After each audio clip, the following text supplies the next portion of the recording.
चलिए मेरी बात को जरा ध्यान से सुनो। कंपनी लॉ के अंदर अब हम एक पार्ट स्टार्ट करने जा रहे हैं जिस पार्ट का नाम है डेट। क्या नाम है? डेट। अब डेट के ऊपर 4 चैप्टर्स हैं।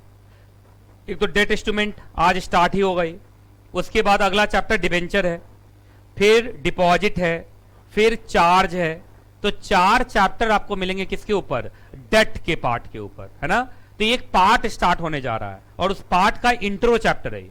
उस पार्ट का क्या है? ये इंट्रो चैप्टर। तो एक बार चैप्टर का नाम लीजिए, डेट इंस्ट्रूमेंट। एक बार और, एक बार और, 3 बार नहीं बोलते हैं। जल्दी बताइए इस चैप्टर में हम क्या क्या पढ़ने वाले हैं? अरे जोर जोर से।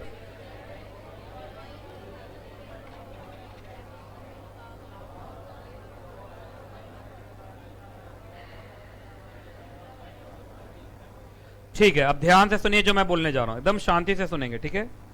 देखिए, आप सबको पता है कि कंपनी एक बिजनेस ऑर्गेनाइजेशन है और कंपनी को बिजनेस करने के लिए क्या चाहिए? कैपिटल, पूंजी। क्या चाहिए?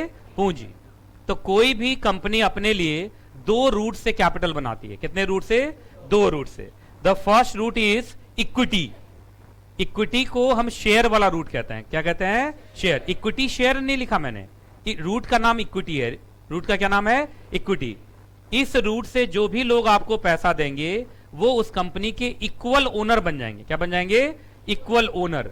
इस वजह से इस रूट का क्या नाम है? इक्विटी। और दूसरा रूट होता है डेट। डेट का मतलब उधार। डेट का मतलब उधार। तो ध्यान से सुनिएगा, एकदम शांति से सुनो अच्छे से, ठीक है। तो कोई भी कंपनी अपने लिए जो पूंजी कैपिटल तैयार करती है वो तैयार करने के 2 रूट है। पहला रूट कौन एग्जैक्टली? इक्विटी वाला रूट। और दूसरा कौन सा रूट? डेट। आज जो हम स्टार्ट करेंगे वो डेट वाला रूट स्टार्ट करेंगे। पहले इस दोनों के बीच में डिफरेंस क्या है वो समझिए आप। जो इक्विटी वाला रूट है जिसको हम शेयर्स का रूट कहते हैं, इसमें कंपनी मार्केट में क्या बेचती है? शेयर्स। और शेयर्स बेच के जो पैसा आता है हम कहते हैं कंपनी ने अपना शेयर कैपिटल बना लिया। क्या बना लिया? Share capital. तो the capital which is created out of selling the shares is known as share capital. आपने शेयर्स बेचा, लोगों ने आपके शेयर्स को खरीदा, लोगों ने आपको पैसा दिया, उस पैसे को आपने इकट्ठा किया, दैट इकट्ठा पैसा इज शेयर कैपिटल। अच्छा, शेयर कैपिटल के रूट से जो लोग आपको पैसा देंगे वो आपका शेयर्स खरीदेंगे तब पैसा देंगे। और शेयर्स खरीदने वाला आपका कौन बन गया? Share holder. Shareholder company का क्या होता है? मालिक। तो ये कंपनी का ओन्ड फंड माना जाता है। क्या माना जाता है? ओन्ड। ओन्ड का मतलब खुद का फंड। खुद का फंड का मतलब मालिक का पैसा, तो खुद का ही पैसा होगा ना कंपनी में। कंपनी का मालिक कौन होता है? Share holder. तो शेयर होल्डर का पैसा मालिक का पैसा हुआ, और मालिक का पैसा तो बिजनेस का खुद का ही पैसा माना जाएगा ना। तो क्या है, इस शेयर्स वाले पैसे को लौटाने की जरूरत है ना? आप चाहें तो वाइंडिंग अब तक ये पैसा रख लें, तब तक पैसा रख लें, वाइंडिंग अब तक रख लें, ये पैसा लौटाने की जरूरत नहीं है। अच्छा, क्या इसके ऊपर डिविडेंड देना जरूरी है या डिविडेंड लायक पैसा होगा तब? डिविडेंड देने लायक पैसा होगा तो हम पैसा डिविडेंड देंगे, अदरवाइज अगर लॉस है या डिविडेंड देने लायक पैसा नहीं है तो हम डिविडेंड भी नहीं देंगे। तो इस वाले रूट से जब कंपनी पैसा लेती है तो वो ज्यादा वादा करती नहीं है। उसको सीधा वो बोलती है हम आपको शेयर दे रहे हैं, आप शेयर लेते ही कंपनी के मालिक बन जाएंगे। अब मालिक का पैसा तो ओन्ड फंड है, अब हम ये आपको लौटाएंगे, ऐसा कोई वादा हम करने वाले नहीं है। हम आपका पैसा बिजनेस में लगाएंगे, बिजनेस में लगा के जो प्रॉफिट होगा, अगर अच्छा प्रॉफिट होगा तो वो प्रॉफिट हम आप में बांट देंगे in the form of dividend. लेकिन अगर प्रॉफिट नहीं हुआ तो हम डिविडेंड नहीं देंगे। मतलब डिविडेंड का कोई फिक्स्ड वादा हम आपसे नहीं कर रहे, पैसा वापसी का हम कोई वादा आपसे नहीं कर रहे। मन हो गया बीच बाच में बायबैक करने का तो हम कर लेंगे, मन हो गया रिडक्शन ऑफ शेयर कैपिटल करने का तो कर लेंगे, पर these all things are conditional. कोई फिक्स वादा हमारे तरफ से नहीं है, क्योंकि आप पैसा अगर इस रूट से दे रहे हैं तो you are shareholder. Shareholder company का मालिक होता है, मालिक का पैसा कंपनी का अपना पैसा होता है, इसको वापस करने की जरूरत नहीं। बात समझ में आ रही कि नहीं आ रही पहले बताइए। और इस रूट से जो लोग पैसा देंगे वो कंपनी के क्या होंगे? Owners, share holders. तो ये शेयर कैपिटल का रूट था। कौन सा रूट था? Share capital. और शेयर कैपिटल के रूट पे लगभग 9 चैप्टर्स थे और 9 चैप्टर्स कंप्लीट हो चुके हैं। 9 चैप्टर्स किसके ऊपर थे? शेयर कैपिटल के ऊपर, वो कंप्लीट हो चुके हैं। अगर किसी बच्चे का रह गया है, नहीं हुआ है, तो कोई बात नहीं, वो बाद में हो जाए। तो जो नए बच्चे हैं जिनकी आज क्लास में फर्स्ट क्लास है वो समझेंगे हम डेट से शुरू किए। कहां से शुरू किए? डेट से। शेयर कैपिटल उनका छूट गया, वो डेट से स्टार्ट किए। डेट से स्टार्ट करके कोर्स कंप्लीट करके वापस शेयर कैपिटल पे आके कोर्स अपना बैच को छोड़ देंगे। ऐसे चलता है FIFO method, first in first out. तो लास्ट में आएंगे तो लास्ट में आउट होंगे, है ना। तो नए बच्चे सोचेंगे कि हम कहां से शुरू कर रहे हैं, डेट से। चलिए दूसरा कौन सा रूट है भाई, डेट। डेट का मतलब उधार। डेट का मतलब क्या होता है, उधार। कंपनी क्या करती है, लोगों से उधार के नाम पर पैसा लेती है। अच्छा, उधार वाला पैसा तो लौटाना पड़ेगा, तो क्या उधार वाला पैसा रख नहीं पाएंगे आप काफी दिन तक ना, एक समय के बाद आपको वो पैसा लौटाना पड़ेगा। और जब तक आप लौटा ना दे, हर साल आपको इंटरेस्ट देना पड़ेगा। क्या देना पड़ेगा, इंटरेस्ट। इंटरेस्ट को हिंदी में क्या बोलते हैं, ब्याज देना पड़ेगा, क्योंकि ये लोन का पैसा है, उधार का पैसा है, ठीक है। तो चलिए, डेट वाले रूट से जो भी पैसा आप लोगे वो कौन सा कैपिटल होगा, डेट कैपिटल होगा। कौन सा होगा, डेट कैपिटल। डेट कैपिटल क्या कंपनी का अपना पैसा है या बोरोड, ये बोरोड कैपिटल है। क्या है, बोरोड। अब आप बोरोइंग कैसे कैसे कर सकते हैं, अच्छा जिससे भी बोरोइंग करेंगे वो आपका क्रेडिटर होगा। अरे शेयर होल्डर थोड़ी होगा वो, ओनर थोड़ी होगा वो, कंपनी का क्या होगा, क्रेडिटर। तो क्रेडिटर्स होते हैं, क्रेडिटर्स को आप ज्यादा दिन तक रख नहीं पाएंगे। क्रेडिटर आपके लिए लाइबिलिटी होती है। क्या होती है, लाइबिलिटी। क्रेडिटर अगर बैलेंस शीट में ज्यादा दिख रहा है तो वो बैलेंस शीट अच्छा नहीं माना जाता। आप जल्द से जल्द चाहेंगे क्रेडिटर को हटाएं हम, कहां से, बैलेंस शीट से। जो क्रेडिटर वो लोग हैं जिससे आपने पैसा लिया है और जिनको आपको पैसा वापस करना भी बाकी है। और चक्कर ये है कि उनका पैसा महंगा पैसा है, जब तक वापस करोगे नहीं इंटरेस्ट देते रहोगे, और इंटरेस्ट एक खर्चा है। इंटरेस्ट आपके प्रॉफिट को कम करता है ना, interest is a charge against profit, वो हमेशा प्रॉफिट को क्या कर देता है, डाउन। तो ये अच्छा चीज नहीं। ये वाला जो रूट है ये थोड़ा कंपनी को टेंशन देता है। इस रूट से जो भी पैसा लेंगे हर साल इंटरेस्ट देना पड़ेगा। दूसरा, इस रूट से पैसा देने वाले लोग क्योंकि उधार के नाम पर आपको पैसा दे रहे हैं, तो बहुत बार वो कंपनी पर विश्वास नहीं करते हैं, पैसा देने से पहले गिरवी मांगते हैं, सिक्योर्ड। अब सिक्योरिटी के नाम पे आपकी बिल्डिंग के बहुत सारे एसेट्स उनके सामने पड़े हुए होते हैं। अगर आप इंटरेस्ट नहीं देंगे तो आपकी प्रॉपर्टी को बेच देंगे वो। अगर आप एग्जैक्टली इंटरेस्ट नहीं देंगे, उनका रीपेमेंट नहीं करेंगे, रिडेम्पशन नहीं करेंगे, आप पर केस करेंगे, कंपनी का वाइंडिंग अप करवा सकते हैं वो। तो क्या ये रिस्की रूट है ये? अगर कंपनी के पॉइंट ऑफ व्यू से देखो, ऐसे भी हम कंपनी सेक्रेटरीज हैं तो हम तो कंपनी के पॉइंट ऑफ व्यू से देखेंगे ना। तो क्या ये वाला रूट थोड़ा रिस्की लग रहा है आपको? यस। इस रूट से पैसा लेंगे, एक समय के बाद वापस करना पड़ेगा, जब तक वापस नहीं करोगे इंटरेस्ट देना पड़ेगा, है ना। उसके बाद लेकिन एक अच्छाई भी है इसमें। अब इस रूट से जो लोग पैसा देंगे वो आपके क्रेडिटर होंगे, वो बाहरी लोग होंगे, आउटसाइडर वाले लोग होंगे। वो कंपनी की डिसीजन मेकिंग में इंटरफेयर नहीं करेंगे, कंपनी के ऊपर इनका कंट्रोल नहीं होगा। लेकिन शेयर होल्डर तो शेयर्स के थ्रू अपना क्या बना लेते हैं, कंट्रोल। तो देखो, दोनों रूट के अपने अपने फायदे हैं, अपने अपने नुकसान है।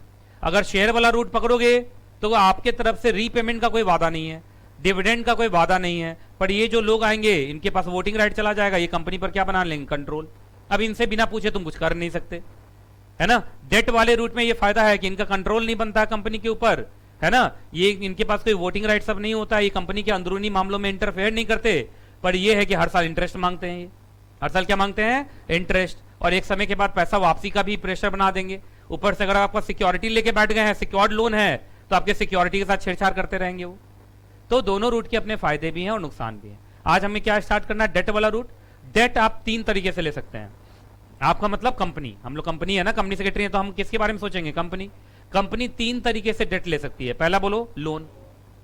कंपनी किसी के पास गई है, उससे क्या ले ली, लोन।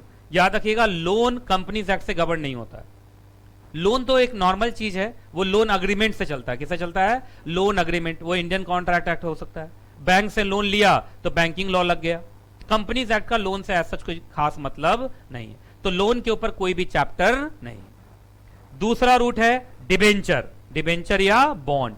कंपनी मार्केट में क्या बेचती है, डिबेंचर बेचती है, बॉन्ड बेचती है, उससे जो पैसा इकट्ठा करती है, that also becomes the part of debt capital.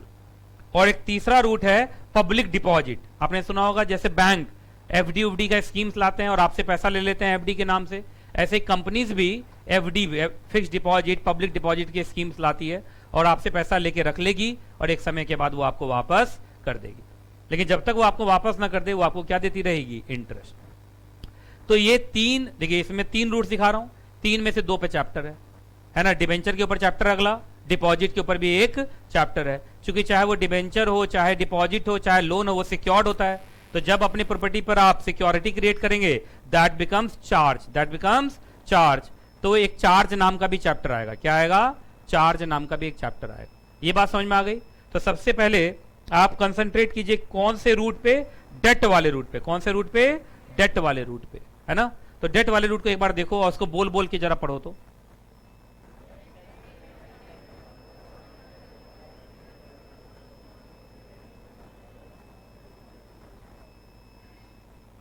जोर से।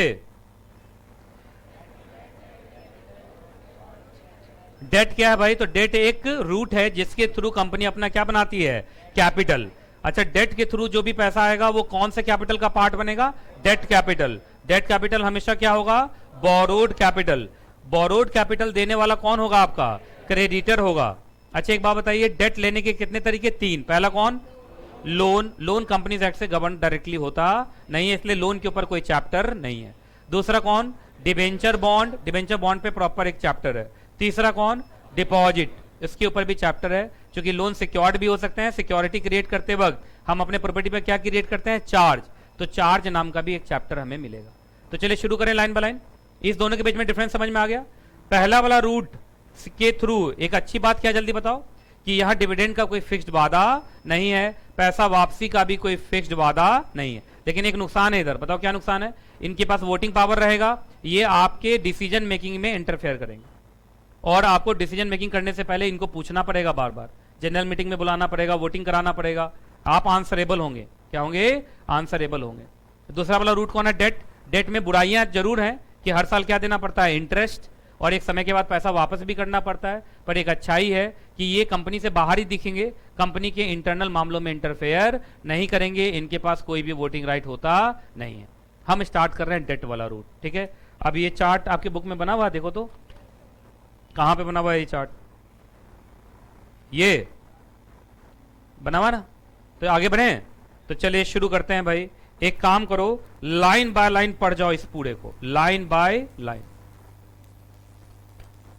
जोर जोर से चिल्ला चिल्ला के। दो जगह स्पेलिंग मिस्टेक है, बताओ कहां पर है? एक स्पेलिंग मिस्टेक पे 1 रुपया दूंगा।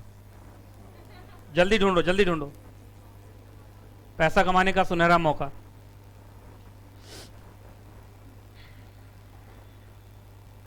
जो नहीं पढ़ रहा हो बेवकूफ है।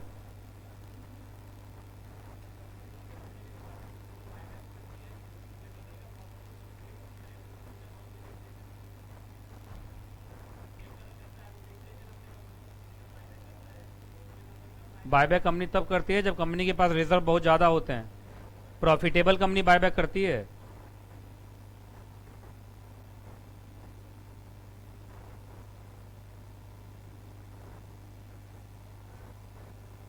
पढ़ लिया? अच्छा, जो जो मैंने बोला था सब लिखा हुआ है क्या? इक्विटी के फायदे और इक्विटी का नुकसान, डेट के फायदे और डेट का नुकसान, सब लिखा हुआ देखो तो। अच्छा, डेट का नुकसान कहां लिखा हुआ है कि डेट में नुकसान है? कहां लिखा हुआ है कि डेट वाला रूट पकड़ोगे तो आपको थोड़ा सा दिक्कत होगा। एक तो रीपेमेंट करना ही पड़ेगा, क्या पता तुम्हें क्या देना पड़े? गिरवी, है ना। और उसके बाद चूंकि तुम्हें इंटरेस्ट देना पड़ेगा, तो इंटरेस्ट की वजह से ये वाला रूट क्या हो जाएगा तुम्हारे लिए? महंगा। जितना पैसा लोगे उससे तो ज्यादा ही लौटाना पड़ेगा, क्योंकि उसमें इंटरेस्ट जोड़ के लौटाना पड़ेगा। तो क्या ये वाला रूट थोड़ा महंगा हो जाता है? अच्छा, लेकिन एक बात बताओ, अगर तुम कंपनी सेक्रेटरी बनोगे तो बोर्ड ऑफ डायरेक्टर तो तुम ही से पूछेगा सब कुछ। तो मान लीजिए जिस कंपनी की कंपनी सेक्रेटरी तुम बने, उसका बोर्ड ऑफ डायरेक्टर बोला कि साहब, कंपनी सेक्रेटरी साहब, एक प्रोजेक्ट मिला है, प्रोजेक्ट के लिए फंड की जरूरत है, तो कौन सा रूट सजेस्ट करोगे? इक्विटी वाला रूट सजेस्ट करोगे या डेट वाला?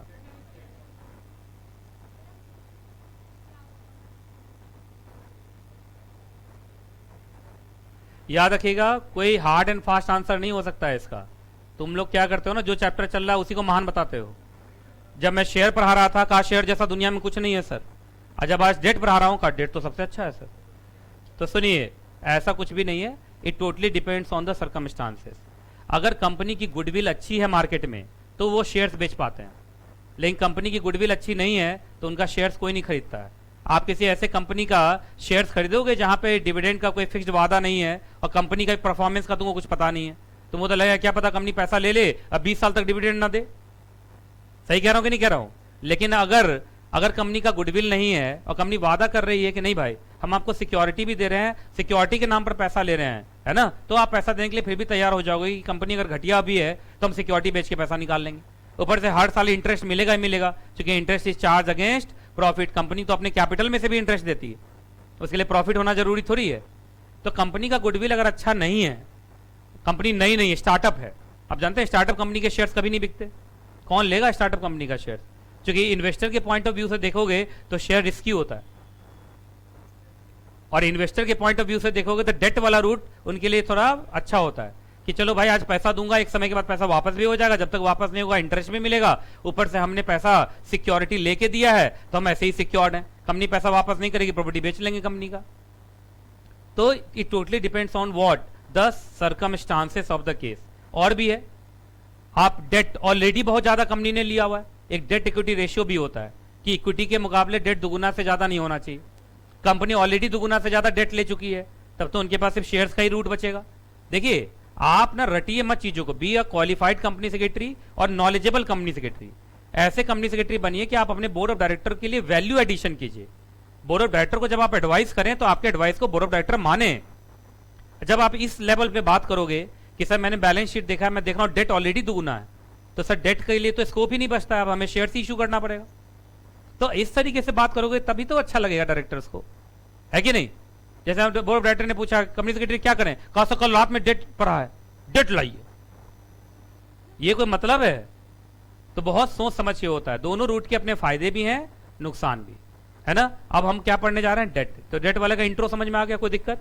चलिए भाई, डेट में होता क्या है? बोरोइंग। अरे जोर से बोलो। बोरोइंग में कंपनी क्या करती है पहले बताइए।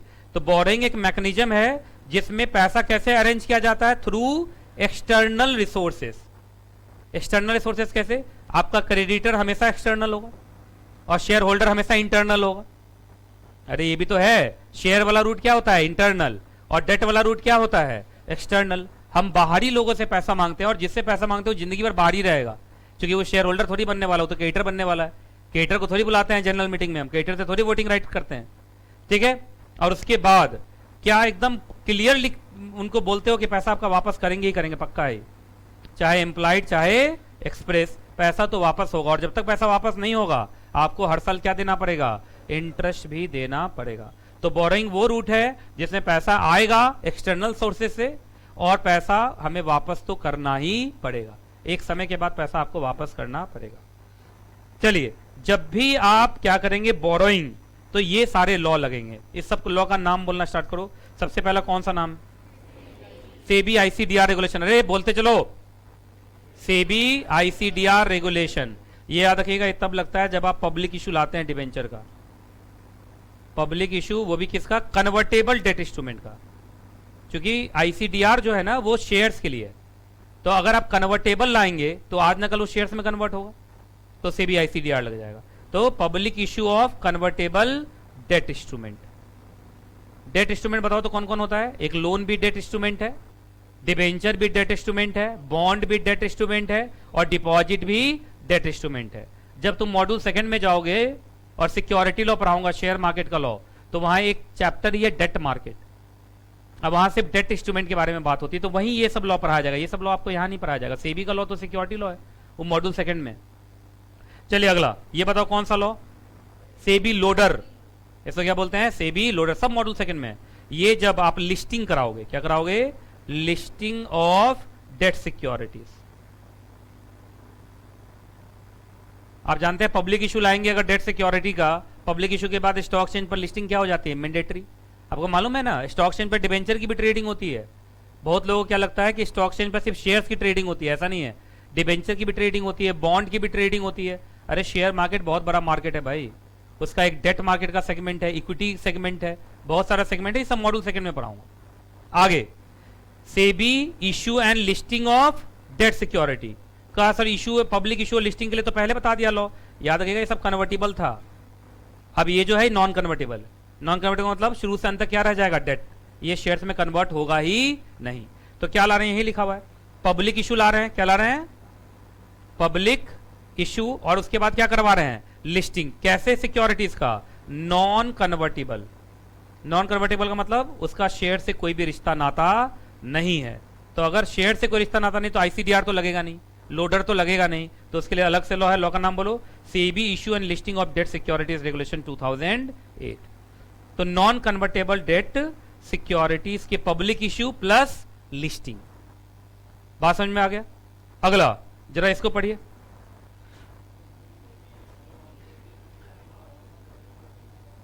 ये सब मॉड्यूल सेकंड में तुम्हारे कोर्स में सब, बोलो जल्दी से। इसमें पकड़ना बस तुमको सिक्योरिटाइज डेट इंस्ट्रूमेंट। क्या पकड़ना है? Securitise debt instrument. अब सिक्योरिटाइज तुम जानते नहीं हो, आप लोग को भी वही मॉड्यूल सेकंड में। जैसे मॉर्टगेज होता है ना, लोग मॉर्टगेज को भी इंस्ट्रूमेंट में कन्वर्ट कर देते हैं, और होता है मॉर्टगेज बैक सिक्योरिटीज। क्या नाम पड़ जाता है? Mortgage back securities. तो उसको सिक्योरिटाइज डेट इंस्ट्रूमेंट कहते हैं। उसका भी पब्लिक इशू आता है, उसकी भी क्या होती है? लिस्टिंग। अब ये क्या होता है तुम मॉड्यूल सेकंड में पढ़ोगे, अभी इसे बोल के छोड़ दो। कौन सा इंस्ट्रूमेंट है ये? Securitise debt instrument. मतलब सिक्योरिटी को आपने इंस्ट्रूमेंट में बदल दिया। किसको? सिक्योरिटी। जैसे सुनिए, मैंने किसी को लोन दिया, तो लोन के बदले उसका बिल्डिंग गिरवी के नाम पे रख लिया। तो बिल्डिंग को 10 साल का लोन है, तो 10 साल तक बिल्डिंग को देखता रहूंगा कि बिल्डिंग को यूज करूंगा। अब बिल्डिंग को यूज करके रेंट आया, क्या आया? रेंट। तो उस रेंट को दिखा के मैं भी सिक्योरिटी इशू करके दूसरे से पैसा ले लेता हूं। इसी को बोलते हैं securitise debt instrument. Module second में पढ़ाऊंगा, अभी ज्यादा पढ़ोगे तो तुम्हारा अभी एबिलिटी इतना भारी भरकम चीज पढ़ने का है नहीं। आगे बढ़े। Companies act. अच्छा, कंपनीज एक्ट कब लगेगा? जब आप प्राइवेट प्लेसमेंट करेंगे। क्या करेंगे? Private placement of debt securities. Private placement of debt security, तभी तो कंपनीज एक्ट लगता है। क्यों? शेयर्स में भी तो यही हाल है। शेयर्स का प्राइवेट प्लेसमेंट करते हो तो कंपनीज एक्ट लगता है, अब पब्लिक इशू लाते हो तो सेबी आईसीडीआर लगता है। तो कंपनीज एक्ट कहां तक सीमित है? से प्राइवेट प्लेसमेंट तक, मैक्सिमम 200 लोग। 200 से जहां ज्यादा हुए वो पब्लिक इशू माना जाता है, फिर क्या लगने लगता है? सेबी का लॉ। किसका लगने लगता है? सेबी। चलिए आगे ये पढ़ो। आप कंपनीज एक्ट अकेले तो कभी लगा नहीं जिंदगी में, हमेशा रूल्स के साथ लगा। तो रूल का नाम बताओ। Company share capital and debenture rules. क्योंकि डिपॉजिट के लिए अलग रूल है, लोन गवर्न होता नहीं है यहां से, तो बचा कौन? डिबेंचर। तो शेयर एंड डिबेंचर। तो शेयर, शेयर कैपिटल और डिबेंचर, तो दोनों रूट के ऊपर एक ही रूल बना दिया, company share capital and debenture rules. उसके बाद आरबीआई गाइडलाइंस। अब ये सब तब लगेगा जब कंपनी क्या लेगी? लोन। कैसा लोन? Banking loan. अगर प्राइवेट लोन लेगी तो थोड़ी बैंकिंग लॉ लगेगा।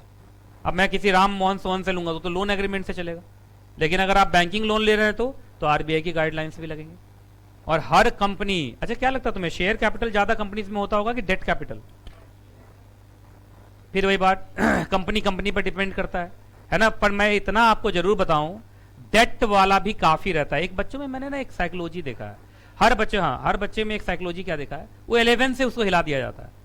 शेयर वाला चैप्टर खूब अच्छे से पढ़ाता है 11th का टीचर, और डिबेंचर और ये सब वाला चैप्टर ठीक से पढ़ाता नहीं है बच्चों को ना। मैंने बचपन से देखा है, शेयर्स बोलते ही खुश हो जाएंगे और डेट बोलते ही उनको लगेगा बेकार है बेकार है।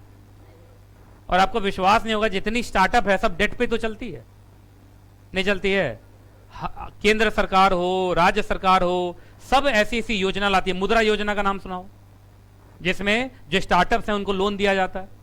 तो बताइए, लोन पे तो बिजनेस चालू हो रहा है और तुम लोग लोन को घटिया मान के चलते हो। हर कंपनी के बैलेंस शीट में लोन भरा हुआ है, अडानी हो, अंबानी हो, सब में लोन भरा हुआ है। आप जाके बैलेंस शीट देख लीजिए, सिर्फ लोन ही लोन मिलेगा आपको। मतलब ये लोग डेट कैपिटल खूब बनाते हैं। क्या बनाते हैं? डेट आसानी से मिल जाता है, शेयर्स आसानी से बिकता नहीं। ये बात समझ में आ रही कि नहीं आ रही, पहले बताइए। लेकिन तुमसे पूछा जाए दोनों में से ज्यादा क्या पसंद है, कहा सर शेयर। बचपन में खूब एंट्री पास किया हमने। और डिबेंचर वाला चैप्टर टीचर ने बोला नहीं आएगा एग्जाम में, आएगा तो ऑप्शन में आएगा, छोड़ देना।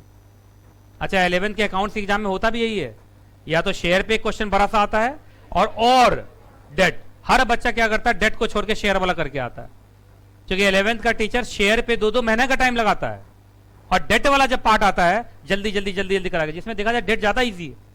डेट पे कहां रिस्क है बताओ भाई? उधार लिए एक समय के बाद वापस करेंगे, जब तक वापस नहीं करेंगे हर साल इंटरेस्ट देंगे। और चूंकि आप हम पर विश्वास नहीं कर रहे हैं लोन देते वक्त, तो ये लीजिए गिरवी के नाम पर हमारा property, that property becomes the security. लो इस प्रॉपर्टी पर हम चार्ज क्रिएट कर देते हैं आपके फेवर में। इतना ही तो है डेट। लेकिन फिर भी मैं लोगों को देखता हूं डेट से लोग डरते रहते हैं।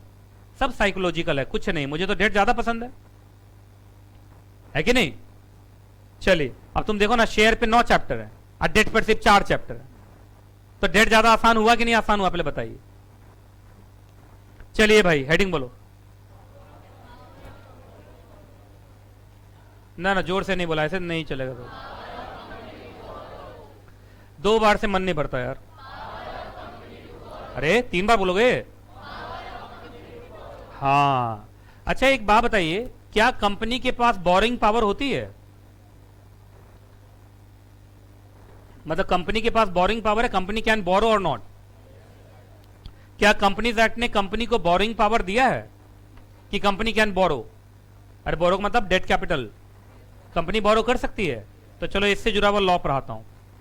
चलिए सबसे पहले याद रखिएगा, कंपनी जब हम बोलते हैं तो इसका मतलब क्या? कंपनी का पियोन, रामू काका, बोर्ड ऑफ डायरेक्टर। तो सुनिए, जो भी कंपनी के पास है पावर, पावर टू बोरो, याद रखना अभी यही पावर बोलोगे, पावर टू बोरो बोलो तो पावर टू बोरो, उसको कौन एक्सरसाइज करेगा? उसका डायरेक्टर।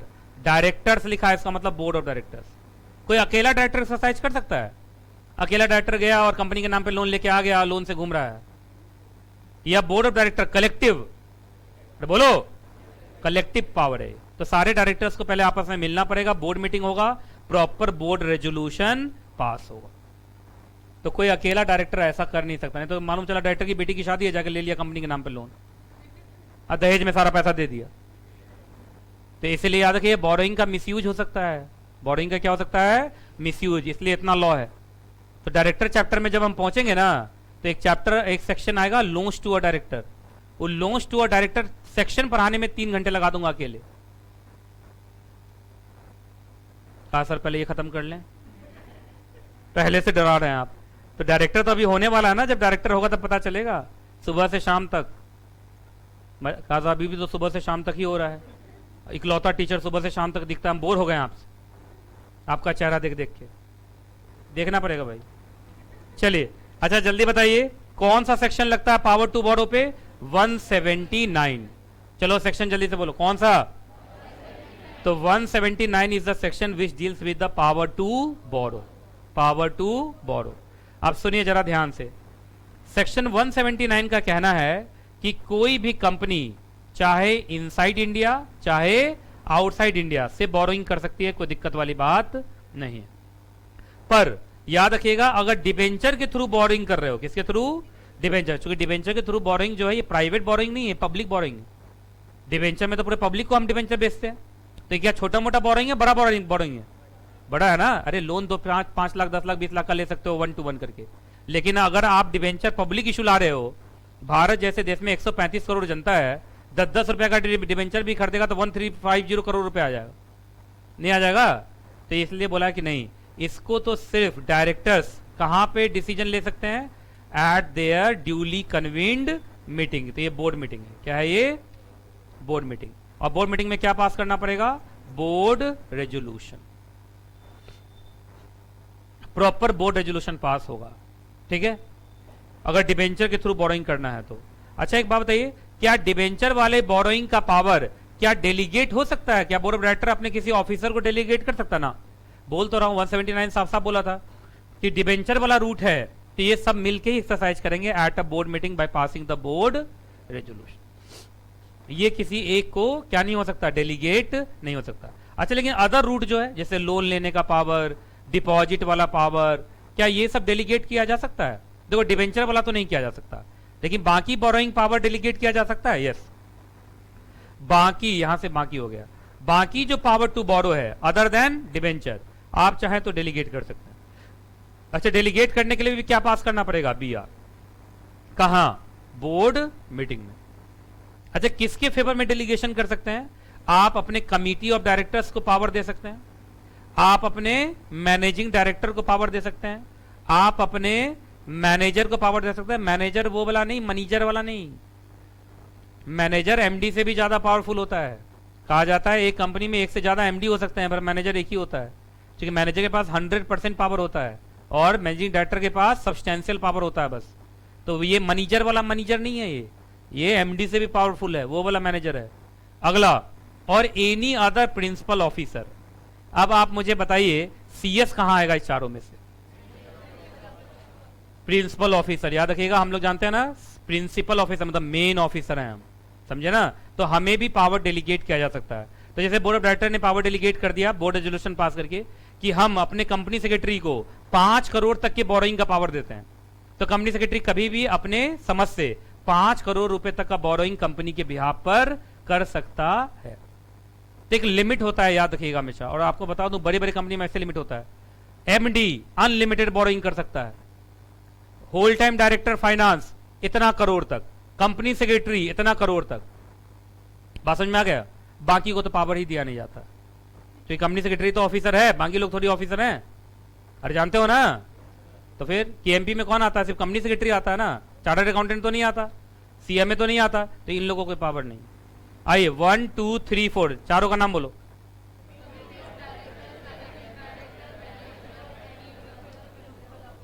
तो चलो मैं तुम लोग से पूछता हूं, सबसे पहले बताइए power to borrow by company को कौन एक्सरसाइज करेगा? It's board of director. कैसे? At board meeting by passing board resolution, ऐसे ही होगा ना? अच्छा, जो डिबेंचर वाला पावर है क्या वो डेलीगेट हो सकता है? जल्दी बोलो। डिबेंचर वाला power can not be delegated.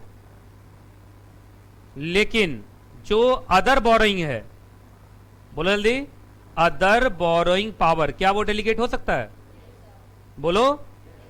Can be delegated. अच्छा, डेलीगेट करने के लिए क्या क्या कंडीशंस हैं? कैन बी डेलीगेटेड, उसके लिए 2 कंडीशंस हैं। एक तो आपको बीआर पास करना पड़ेगा एट बोर्ड मीटिंग, इस बात के लिए कि हमें डेलीगेशन करना है या नहीं। और इन फेवर ऑफ 4 लोग, बोलो कौन? Committee of directors, managing director, manager और एनी अदर प्रिंसिपल ऑफिसर। इसमें कंपनी सेक्रेटरी चमकता हुआ सितारा, इसमें प्रिंसिपल ऑफिसर, तो इसको चमका देता हूं। लो, हम जहां हम उसी पर तो ध्यान देंगे, ठीक है? तो जब आप किसी कंपनी की कंपनी सेक्रेटरी बनेंगे ना, तो आपको भी पावर मिलेगा। तो तुम बोरोइंग करना और उससे थाईलैंड घूमने जाएंगे, या कंपनी के बेनिफिट के लिए काम करेंगे? अरे बोलो कि सर हमारा बर्थडे पार्टी करना, चल कंपनी के नाम पे बोरिंग करते हैं। ये समझ में आ गया? इसको उतारना तो उतार लो।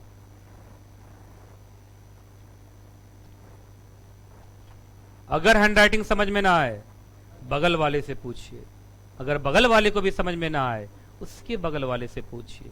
उसको भी समझ में ना आए तो सीएस नीतीश कुमार जायसवाल से पूछिए। कौन है ये सीएस नीतीश कुमार जायसवाल? कहां से आता है? अरे कहां से आता है? घर से। हाँ ठीक है। कहीं तुम लोग ये सब ना बोल दो कहां से आते हैं पता नहीं, डेली कहीं बदल बदल के आते हैं।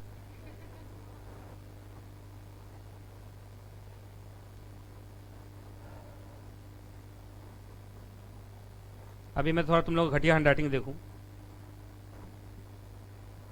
जरा देखो तुम लोग कितना घटिया हैंडराइटिंग। जल्दी लिखिए इसको।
हो गया? जल्दी जल्दी। अरे वाह कितना बढ़िया लिखिए, देखो ये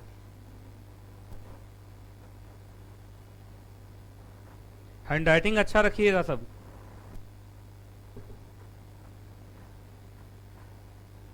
चलिए हटाऊं, थोड़ा जल्दी करो यार, क्या कर रहे हो।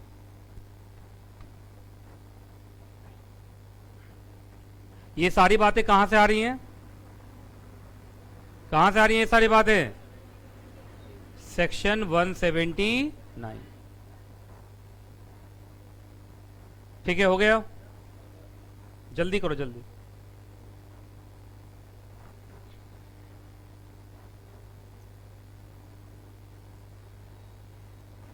ये इट्स लिखा हुआ है, it's board of director at board meeting by passing board resolution, BR at board meeting, committee of director COD, MD manager, और ये PO का मतलब सर बैंक का PO कौन? Other principal officer. चलिए जी, अब ध्यान सुनिए। अच्छा एक बात बताइए, क्या लगता है तुम्हें, बोरोइंग पर कोई लिमिट होना चाहिए या विदाउट लिमिट है? अरे भाई लिमिट है। अच्छा एक बात बताइए, कंपनी किसकी होती है, डायरेक्टर की होती है या शेयर होल्डर्स की? तो क्या डायरेक्टर को अनलिमिटेड पावर दोगे या बोलोगे डायरेक्टर तुम कंपनी के एजेंट हो, एक लिमिट तक तुम्हें पावर दे रहे हैं, लिमिट के बाहर अगर बोरोइंग करोगे तो एक बार मेरे से पूछ लेना। ये कौन बोल रहा है? Share holder. तो देखिए एक लिमिट है, हेडिंग बोलो, लिमिट कहां मिलेगा? 180 में, और लिमिट देखिए यहां पे लिखा हुआ, पढ़िए तो इसको।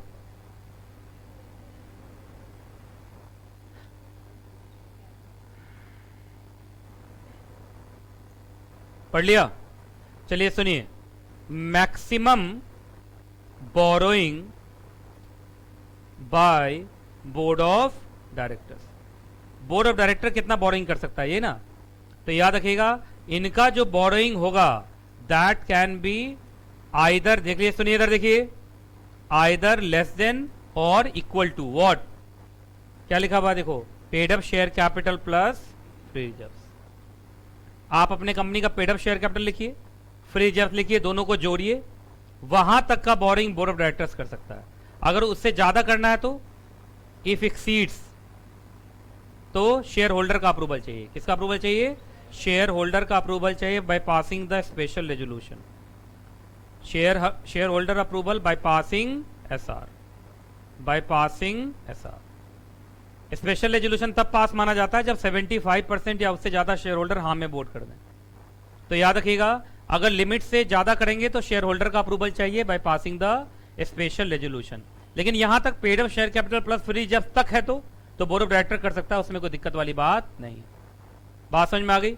मान लीजिए एक एग्जांपल ले रहे हैं, एक कंपनी का पेड अप शेयर कैपिटल है 50 लाख और फ्री रिजर्व है 20 लाख। तो जरा बताओ तो इस कंपनी के बोर्ड ऑफ डायरेक्टर का बोरिंग लिमिट कहां तक है? 70 लाख। 70 लाख तक बोर्ड ऑफ डायरेक्टर आराम से by passing the board resolution boring कर सकता है। पर 70 लाख से ज्यादा का बोरिंग करना अगर है तो उस केस में उसको शेयर होल्डर से पूछना पड़ेगा by passing the special resolution. अब ये 70 लाख मैंने बोला, ये 70 बार बार यूज करूंगा अभी, याद रहेगा। 70 is what? Paid up share capital plus free reserves. ये मैंने एग्जांपल के तौर पे लिया है, जो कि अभी बार बार वही आने वाला है। तो बताइए इस केस में जो मैंने केस अभी यहां बना के दिया है, बोर्ड ऑफ डायरेक्टर कहां तक का बोरिंग कर सकता है? 70 लाख। 70 लाख से ज्यादा का बोरिंग करेगा तो उसको शेयर होल्डर का अप्रूवल चाहिए by passing the special resolution. अगर उन्होंने स्पेशल रेजोल्यूशन पास नहीं किया और फिर भी 70 लाख से ज्यादा की बोरिंग कर ली तो वो बोरिंग हो जाएगी नल एंड वॉइड। अब मैं बताऊंगा उसके बारे में, वो आ रहा है, कोई दिक्कत? तो मैं अगर 70 लाख बोलूं तो तुम समझना it's a aggregate of what? Paid up share capital plus free reserves. याद रहेगा? कोई दिक्कत? ये उतारना तो नहीं है तुम लोग को? ये बात कहां से आ रही है? Section 180। Section 180, maximum borrowing by board of director is equal to और less than aggregate of paid up share capital plus free reserves. ठीक है, अपने paid up share capital plus free reserves तक बोरोइंग कर सकते हैं, उससे ज्यादा नहीं। उससे ज्यादा करना है, शेयर होल्डर का अप्रूवल लीजिए, मालिक का अप्रूवल लीजिए। मालिक कौन है? Share holder. कैसे अप्रूवल लीजिए? By passing the special resolution. General meeting बुलाइए, शेयर होल्डर के सामने प्रपोजल रखिए, सर हम 70 लाख से ज्यादा का बोरोइंग करना चाहते हैं। If the share holder is satisfied तो वो हाँ में वोट कर देंगे। अगर 75% से या उससे ज्यादा लोगों ने हाँ में वोट कर दिया, it means SR is passed, company can borrow now. आगे बढ़े, कोई दिक्कत? लिख लिया? हाँ क्या?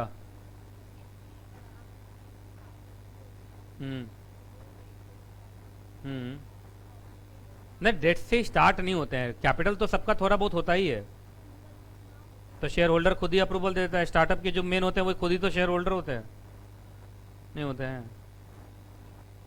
बिना शेयर होल्डर की कोई कंपनी बनती है?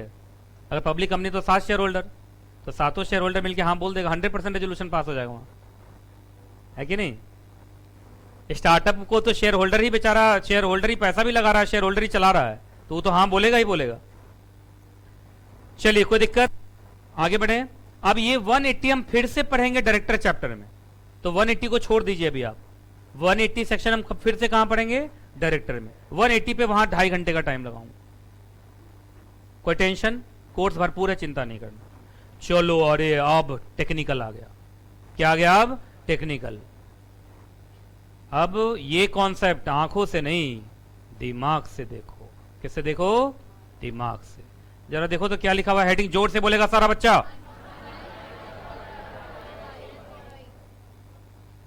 वायरस कौन बोला भाई? वायरस कहां है भाई? वायरस ना, वायरस। ये कोई ज्यादा वायरस तुम लोग को पसंद नहीं आ गया आजकल? अल्ट्रा वायरस या अल्ट्रा वायरस? एक बार फिर से बोलो, मजा आ रहा सुनने में। चलिए एक बार और।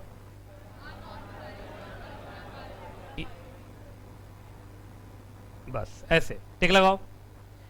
कंपनी जो बोरिंग कर रही है, क्या अपने औकात से बाहर जाके कर रही है? कैसे पता चला ये? अनऑथराइज्ड। अरे अनऑथराइज्ड का मतलब क्या? Paid up share capital plus free reserves से बाहर आप जाएंगे। अगर एसआर पास नहीं हुआ है तो आप अनऑथराइज्ड थे ना, आपने ऑथराइजेशन तो नहीं लिया शेयर होल्डर से। सही कह रहा हूं कि नहीं कह रहा हूं? पहले बताइए आप। अरे मैंने बोला था 70 लाख याद रखने के लिए। 70 लाख हमारा क्या था? Aggregate of paid up share capital plus free reserve. Paid up share capital 50 lakh और फ्री रिजर्व 20 लाख, ये था। तो 70 लाख हो गया था। 70 लाख के बाहर अगर आपको करना है बोरोइंग, तो आपको शेयर होल्डर का अप्रूवल चाहिए, पर आपने शेयर होल्डर का अप्रूवल नहीं लिया। इट मींस आपने क्या, कैसी बोरोइंग कर ली? अनऑथराइज्ड। एक क्वेश्चन पूछ रहा हूं, पहले उसका जवाब देना। ये पहले हम इसको यहां पढ़ ही लेते हैं। Where a company borrows without the authority, without the authority. Unauthorised तो तभी होता है जब अथॉरिटी से बाहर जाके काम करोगे, है ना? अच्छा, अथॉरिटी कहां से मिलती है? या तो आर्टिकल से। कहां से मिलती है? आर्टिकल से। या आर्टिकल में हमने कोई अमाउंट बता दिया था, उस अमाउंट से आप बाहर नहीं जाएंगे, उस अमाउंट से आप बाहर नहीं जाएंगे। तो अगर उस अमाउंट से बाहर चले गए तो it means it's a ultra vires. Ultra vires का मतलब होता है beyond the power. Ultra vires का मतलब क्या होता है? बियॉन्ड द पावर, मतलब पावर से बाहर, बियॉन्ड द पावर। तो याद रखिएगा ये अल्ट्रा वायर्स माना जाएगा। क्या माना जाएगा? Ultra vires. और याद रखिएगा अल्ट्रा वायर्स बोरोइंग होता है वॉइड। अल्ट्रा वायर्स बोरोइंग क्या होता है? Void. Null and void ab initio, शुरू से ही वो गलत होता है। और एक चीज सुनिएगा, एकदम शांत रहिएगा, जो चीज शुरू से गलत है उसको आप बाद में ठीक भी नहीं कर सकते। तो जो गलत है सो गलत है। अब जो गलत है उस पर केस ही नहीं होता है। याद रखिएगा वॉइड कॉन्ट्रैक्ट के ऊपर केस नहीं होता है। दोनों पार्टी में से कोई केस नहीं कर पाएगा, ना कंपनी कर पाएगी ना क्रेडिटर। क्रेडिटर को हम क्या बोलेंगे? लेंडर। अरे कंपनी को जो पैसा देगा वो कौन है कंपनी के लिए? लेंडर। और कंपनी कौन है? बोरोअर। तो यहां दो वर्ड चलेगा। कंपनी हमारी क्या रहेगी? बोरोअर। और हमें जो पैसा देगा वो कौन होता है? क्रेडिटर। क्रेडिटर को यहां क्या बोलेंगे? लेंडर। तो अगर लेंडर वर्ड आ जाए तो घबरा मत जाना। अगर अल्ट्रा वायर्स बोरोइंग है तो याद रखिएगा अल्ट्रा वायर्स बोरोइंग वाले अमाउंट पे ना कंपनी केस कर पाएगी और ना ही क्रेडिटर, ना बोरोवर केस कर पाएगा ना ही लेंडर, क्योंकि कोर्ट केस ही नहीं लेगा। जैसे कोर्ट के पास तुम केस लेके गए तो कोर्ट क्या बोलेगा? अरे तो वॉइड है, और वॉइड तो हमें दिखाई नहीं देता। आपको मालूम है वॉइड कॉन्ट्रैक्ट कोर्ट को दिखाई नहीं देता है, जज को दिखाई नहीं देता है। तो जब वो जज को दिखाई नहीं देगा तो बोलेगा मैं कहां से कोई रिलीफ दूंगा यार? अरे कोई रिलीफ रेमेडी देने के लिए मुझे दिखाई तो देना चाहिए। और वॉइड कॉन्ट्रैक्ट तो लॉ के नजर में वॉइड होता है, और कोर्ट का नजर तो लॉ का ही नजर है। अच्छा एक बात बताइए, कोर्ट का नजर, जज का नजर तो लीगल नजर है ना, और वॉइड जो चीजें होती हैं लॉ में, क्या वो लॉ की दुनिया में एग्जिस्ट करता है वॉइड चीज? तो जब लॉ के नजर में वो कॉन्ट्रैक्ट ही एग्जिस्ट नहीं करेगा तो उस पर कोर्ट केस लेगा कैसे? तो देखो यहां आगे लिखा हुआ है, क्या लिखा हुआ है? In such a case the contract is void and lender can not sue the company for the return of the loan. ये सबसे अजीब बात, मतलब लेंडर को अल्ट्रा वायर्स वाला जो पार्ट है वो अब वापस कोर्ट के थ्रू तो नहीं होगा, कम से कम अगर out of the court settlement हो जाए तो बात इज अलग, लेकिन अगर आप कहोगे कि कोर्ट के थ्रू हो जाए तो कोर्ट में वो केस जाएगा ही नहीं। एक एग्जांपल लेता हूं, सुनो। मान लीजिए, इधर देखिए, मान लीजिए एक कंपनी है, इधर देख लो, अरे बहुत टफ है भाई। इस कंपनी के आर्टिकल में या तो अमाउंट लिख दिया था या ये लिख दिया था वही paid up share capital plus free reserve. तो मान लीजिए आर्टिकल में लिखा हुआ था paid up share capital plus free reserve तक की बोरोइंग कंपनी कर सकती है। तो पेड अप शेयर कैपिटल कितना 50, फ्री रिजर्व कितना 20, दोनों मिला कितना हो गया 70। तो 70 जो लिमिट है वो आ रहा है आर्टिकल से। और सुनो, इधर देखना, इधर देखना, इधर देख लो, बहुत इंपॉर्टेंट। कंपनी ने लेंडर से, किससे, लेंडर से 90 लाख रुपए का लोन ले लिया। कितने का लोन, 90 लाख का लोन ले लिया। आप मुझे ये बताइए, क्या पूरा 90 लाख अल्ट्रा वायर्स है या 70 प्लस वाला जो है? पहले सोच लो अच्छे से भाई। पूरा 90 लाख हो जाएगा ultra vires null and void, या इसको दो पार्ट में बांटेंगे 70 और 20। 70 तो आपका लिमिट ही था, तो 70 क्या इंट्रा वायर्स माना जाएगा? इंट्रा का मतलब विद इन, क्या माना जाएगा ये? इंट्रा। इंट्रा का मतलब विद इन। तो याद रखिएगा जो 70 है ये इंट्रा है, ये क्या है? इंट्रा। और जो इंट्रा होगा वो वैलिड होगा। वो क्या होगा? वैलिड। इसके लिए कंपनी लायबल होगी, कंपनी को ये पैसा वापस करना पड़ेगा। अगर कंपनी पैसा वापस नहीं की तो लेंडर इस 70 लाख के लिए केस कर पाएगा, क्योंकि ये तो वैलिड है। लेकिन ये 20 जो है वो अल्ट्रा है। वो क्या है?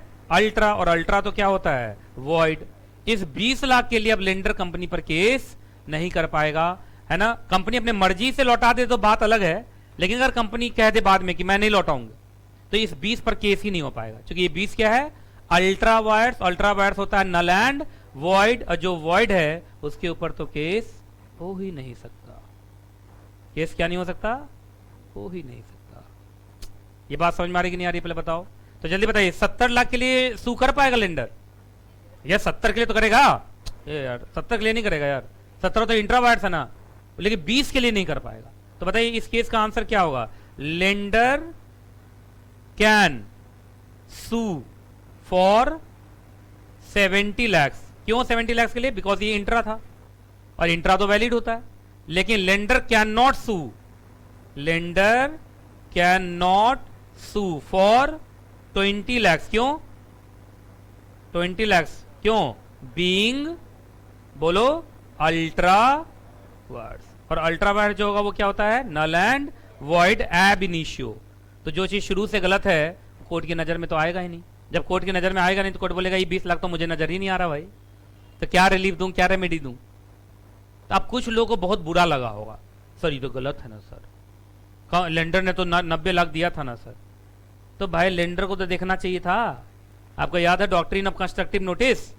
अगर इस लेंडर ने इस कंपनी का आर्टिकल देखा होता तो वही देख के पता लगा लिया होता कि 70 लाख तक की कंपनी बोरिंग कर सकती है। लेकिन तुम आर्टिकल देखे नहीं, तो जो आर्टिकल देखा नहीं, मेमोरेंडम देखा नहीं, या बिना आर्टिकल मेमोरेंडम देखे भी काम करोगे तो कंपनी उसके लिए लाइबल थोड़ी होगी, लाइबल सामने वाला पार्टी होगा। याद है डॉक्ट्रिन ऑफ कंस्ट्रक्टिव नोटिस, है ना? जो बच्चा नहीं पढ़ा वो पढ़ेगा। एसबीसी में एक चैप्टर है memorandum and article, charter document, वहां पे डॉक्ट्रिन पढ़ाया जाता है, doctrine of constructive notice. Company की तरफ से कहा जाता है कि हर आदमी को कंपनी से डील करने से पहले कंपनी का मेमोरेंडम आर्टिकल उसको पढ़ना चाहिए। अगर बिना पढ़े आप आते हैं, बेवकूफी करते हैं, तो उस बेवकूफी के लिए आप खुद लाइबल होंगे, कंपनी लाइबल नहीं होगी। ये बात समझ में आ रही कि नहीं आ रही, पहले बताइए। अगर ये लेंडर अगर कंपनी का आर्टिकल मेमोरेंडम देखा होता तो जानते हो क्या बोलता? हम आपको 70 लाख ही दे सकते हैं, क्योंकि हमने आपका औकात चेक कर लिया आपके आर्टिकल से। आपका औकात कहां तक पैसा लेने का है? 70, और 90 मांग रहे हो यार, औकात से बाहर मांग रहे हो क्या, है ना? तो अगर समझदार होता तो, लेकिन वो तो बेवकूफ है, तो बेवकूफ है तो गया 20 लाख उसका, कंपनी मौज में। मिलेगा मिलेगा। कितना दुखी हो गया सर, ये तो बुरा है ना सर। एक बात तुम लोगों को बचपन से सिखाया है, लॉ जागरूक लोगों की मदद करता है, लापरवाहों की नहीं। तो आप अगर लापरवाह बनेंगे और मेमोरेंडम आर्टिकल चेक नहीं करेंगे, आप पैसा फेंक के आ जाएंगे, तो फिर क्या करेगा लोग? अच्छा, एक क्लास में कोई बच्चा बैठा हुआ मालूम चला, अब मैं उसको देख रहा हूँ, देख रहा हूँ अपना पैर पकड़ के मुंह में ले रहा है। अब मैं कुछ कर सकता हूँ उसको? उसको खुद मालूम होना चाहिए कि पैर गंदा होता है, मुंह में लेंगे तो फिर ये गलत चीज है। एकदम कुछ देर से एकदम किए जा रहा है, तो क्या मदद करूंगा उसका, बताओ यार? तो अपने पैर पे कुल्हाड़ी मारिएगा तो कौन बचाने आएगा आपको? ये अपने पैर पे कुल्हाड़ी मारने जैसा नहीं है। आपको कंपनी का मेमोरेंडम आर्टिकल चेक करना चाहिए था, और चेक करके पूछना चाहिए था कंपनी सेक्रेटरी से कि कंपनी सेक्रेटरी तुम्हारा मेमोरेंडम आर्टिकल देखा, 70 लाख तक की बोरिंग कर सकते हो, 90 क्यों मांग रहे हो यार? और अगर 90 मांग रहे हो तो क्या तुमने आर्टिकल ऑल्टर किया? क्या तुमने शेयर होल्डर से अप्रूवल लिया? तो तुमने तो पूछा ही नहीं, क्योंकि तुमने आर्टिकल देखा नहीं। तो आर्टिकल देखा नहीं तो तुम लापरवाह हो, और लापरवाहों की लॉ कभी मदद नहीं करता है। उतार लो मुंह, क्या देख रहे हो मेरा? बाप रे बाप, सब एकदम एक्टर ही है मेरे क्लास में, एकदम हीरो की तरह दिख रहा हो। जल्दी उतारो। और अगर हैंडराइटिंग समझ में ना आए तो बगल वाले से पूछिए, उसको भी समझ में ना आए उसके बगल वाले से पूछिए, और उसको भी समझ में ना आए CS नीतीश कुमार जायसवाल से पूछिए। कौन है ये CS नीतीश कुमार? हाँ? जल्दी जल्दी जल्दी जल्दी जल्दी, रुको अभी चेक कर रहा हूं। अगर किसी के बुक में उतरा हुआ नहीं मिला उसका पेज फाड़ दूंगा। आ रहा हूं मैं आ रहा हूं। अभी कोई भी बच्चा उठेगा ना तो मेरे से पूछ के जाएगा इसके बाद।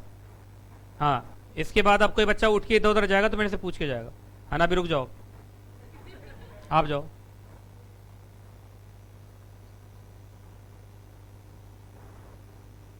तुम लोग पढ़ने आते हो, वॉशरूम में टाइम बिताने आते हो? यहाँ पे वॉशरूम में लो, भेजता हूँ वॉशरूम, रुको अभी। कहा सर हम बैठे बैठे पानी पीते रहते हैं, और उसके बाद AC भी चल रहा है, पंखा भी चल रहा है, नेचुरल कॉल आना स्टार्ट हो जाता है सर। जल्दी जल्दी लिख लिया? हैंडराइटिंग समझ, गलत मत उतारना कोई बच्चा। सुनिए, उतार लिया? जल्दी करो जल्दी करो। यही, अरे सुनिए, कंपनी लॉ के एग्जाम में ऐसे ही क्वेश्चन आता है। अरे केस स्टडी आता है। देखिए, जिन बच्चों ने एग्जाम दिया हुआ उससे पूछ के देखिएगा। आपको लगता है व्हाट इज सेक्शन 179 आएगा कभी जिंदगी में? या ऐसे पावर टू बोरो कमेंट आएगा? ये हमेशा केस बनाएंगे, और ये केस जैसे मैंने बनाया, जो समझदार बच्चा वो क्या बोलेगा? 20 लाख के लिए केस नहीं होगा। क्यों नहीं होगा? क्योंकि ये अल्ट्रा वायर्स, अल्ट्रा वायर्स क्या होता है? Null and void. लेकिन जो बच्चा नहीं पढ़े हुआ, इमोशनल होके, पैसा तो पूरा देना पड़ेगा, इमोशनल आंसर। हटाऊं क्या? जल्दी जल्दी करो, छेती छेती करो, तारा तारी कर, डू फास्ट, शीटो शीटो करो। सबका मतलब है जल्दी जल्दी करो, है ना? हटाऊं? ये इंट्रा लिखा मैंने, क्या लिखा है? इंट्रा। और ये क्या है? अल्ट्रा। इंट्रा और अल्ट्रा। चलिए शांत हो जाइए, हटा दिया मैंने। अच्छा, एक बार बताओ, मुझे लगता है कि मैंने यहां तक पढ़ा दिया। क्या ये जनरल रूल है? जल्दी बोलो। यस, लिखो जनरल रूल। अरे जनरल रूल यही था कि कंपनी अगर अल्ट्रा वायर्स बोरिंग करेगी तो that borrowing will be null and void, और जो नल एंड वॉइड है उसमें ना कंपनी केस कर पाएगी और ना लेंडर। एक्चुअली कंपनी को तो केस करना बनता ही क्या, वो तो पैसा लेके बैठी हुई है, पैसा लेने वाला थोड़ी केस करता है, पैसा देने वाला केस करता है। तो वही लिखा कि लेंडर भी केस कर नहीं पाएगा। लेकिन अभी एक बच्चा यहां से इमोशनल हुआ था, कोई अभी थोड़ा, हाँ, कि सर कोई रेमेडी नहीं है। अभी देखा तो इमोशनल होके बोला था, ये नहीं बोला सर कोई, मतलब सर कुछ भी, सर गया 20 लाख क्या सर? ये अपने आप को लेंडर समझा है, अब मुझे कंपनी समझा है ये ना। तो मान लो ये लेंडर है, नाम भूल गया तुम्हारा, अब विशेष, तो विशेष जो है ये लेंडर है, और CS NKJ प्राइवेट लिमिटेड, मैं कंपनी हूं। 90 लाख इससे ले लिया, 70 लाख वापस कर दिया, 20 वापस नहीं कर रहा हूं। ये मेरे पे केस करना चाहता, कर पाएगा ना? तो नहीं कर पाएगा। लेकिन देखिए यहां पर, अब यहां से एक्सेप्शन शुरू होता है, और ये 3 एक्सेप्शन। अच्छा, एक्सेप्शन का मतलब क्या इसको पैसा मिल सकता है इस केस में? अरे कितने एक्सेप्शन है जल्दी बताओ। अच्छा, ये एक्सेप्शन लॉ के अंदर है या in the eyes of equity? In the eyes of equity. इसका कोई लीगल प्रोविजन नहीं है, कोई सेक्शन नहीं है, है ना। इक्विटी का मतलब क्या होता है, मानवता के आधार पे। देखिए सुनिए, लॉ के नजर में नल एंड वॉइड हो गया 20 लाख, वो तो समझ में आता है, पर सच में दिया तो है ही 20 लाख। अच्छा सच्चाई यही है ना, उसके तरफ से निकला 90 लाख, पर वापस कितना पहुंचा उसको, 70। तो 20 का तो लॉस नजर आ रहा है। अगर आप थोड़ा सा लॉ की जो नजर है उसको हटा दें और इंसानियत की नजर से देखें तो लॉस तो हुआ है उसको। अच्छा लॉस नहीं हुआ है, लॉस नहीं हुआ है। तो क्या इंसानियत के नाम पे 3 रेमेडीज दे दें इसको? ये इंसानियत के नाम पे केस वेस नहीं कर पाएगा ये। इंसानियत के नाम पे अगर ये 3 सिचुएशन दिख जाए और अगर इसका पैसा वापस हो जाता है तो क्या वापस होने दिया जाए? अरे बोलो। क्योंकि कितना भी आप कुछ भी बोल लीजिए, नल एंड वाइड, ये वाइड वो वाइड, 90 तो गया था उसके तरफ, कंपनी को तो 90 मिला था, है कि नहीं? तो केस नहीं कर पाएगा, चलो वो बात समझ में आता है, लेकिन दूसरे इस 3 रूट से पैसा वापस मिल जा रहा है इसको, तो ये राइट तो मिलेंगे ना कम से कम। तो ये क्या in the eyes of law है, in the eyes of equity? तो एक काम करो, ये 3 लाइन पढ़ो, ये 1 2 3 लाइन पढ़ो, पढ़िए। थोड़ा इमोशनल हुआ है अब, ये लैंग्वेज थोड़ा इमोशनल हो गया। देखो क्या लिख रहा है, if the lender has parted with his money to the company, 20 lakh दिया था, अब मैं सिर्फ 20 पर बात करूंगा।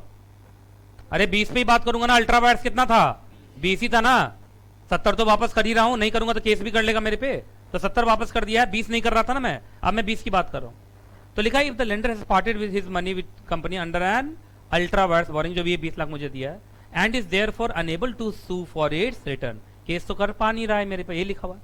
लेकिन उसके बाद देखिए, ही नेवरदलेस, क्या लिखा है, he nevertheless has in equity the following remedy. तो ये लीगल रेमेडी है या इक्विटेबल रेमेडीज है? इक्विटेबल रेमेडीज हैं, लीगल नहीं है।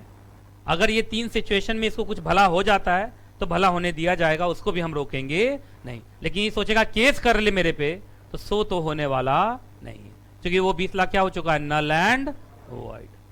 ये समझ रहे हो ना अच्छे से? तो एग्जाम में केस आए तो बहुत प्यार से धीरे धीरे हौले हौले समझना कि जनरल रूल पे क्वेश्चन पूछे हुआ है, एक्सेप्शन में घुसाया हुआ है। क्योंकि ये 3 एक्सेप्शन है, यहां इसको रेमेडीज मिल रही हैं, पर remedies in the eyes of law नहीं है, in the eyes of equity है। आइए पहला, और ये पढ़ लेना बहुत टफ है, मैं भी सबसे उठा उठा के पूछने वाला हूं। नंबर 1 ए पढ़ो, पूरा पढ़ो यहां तक।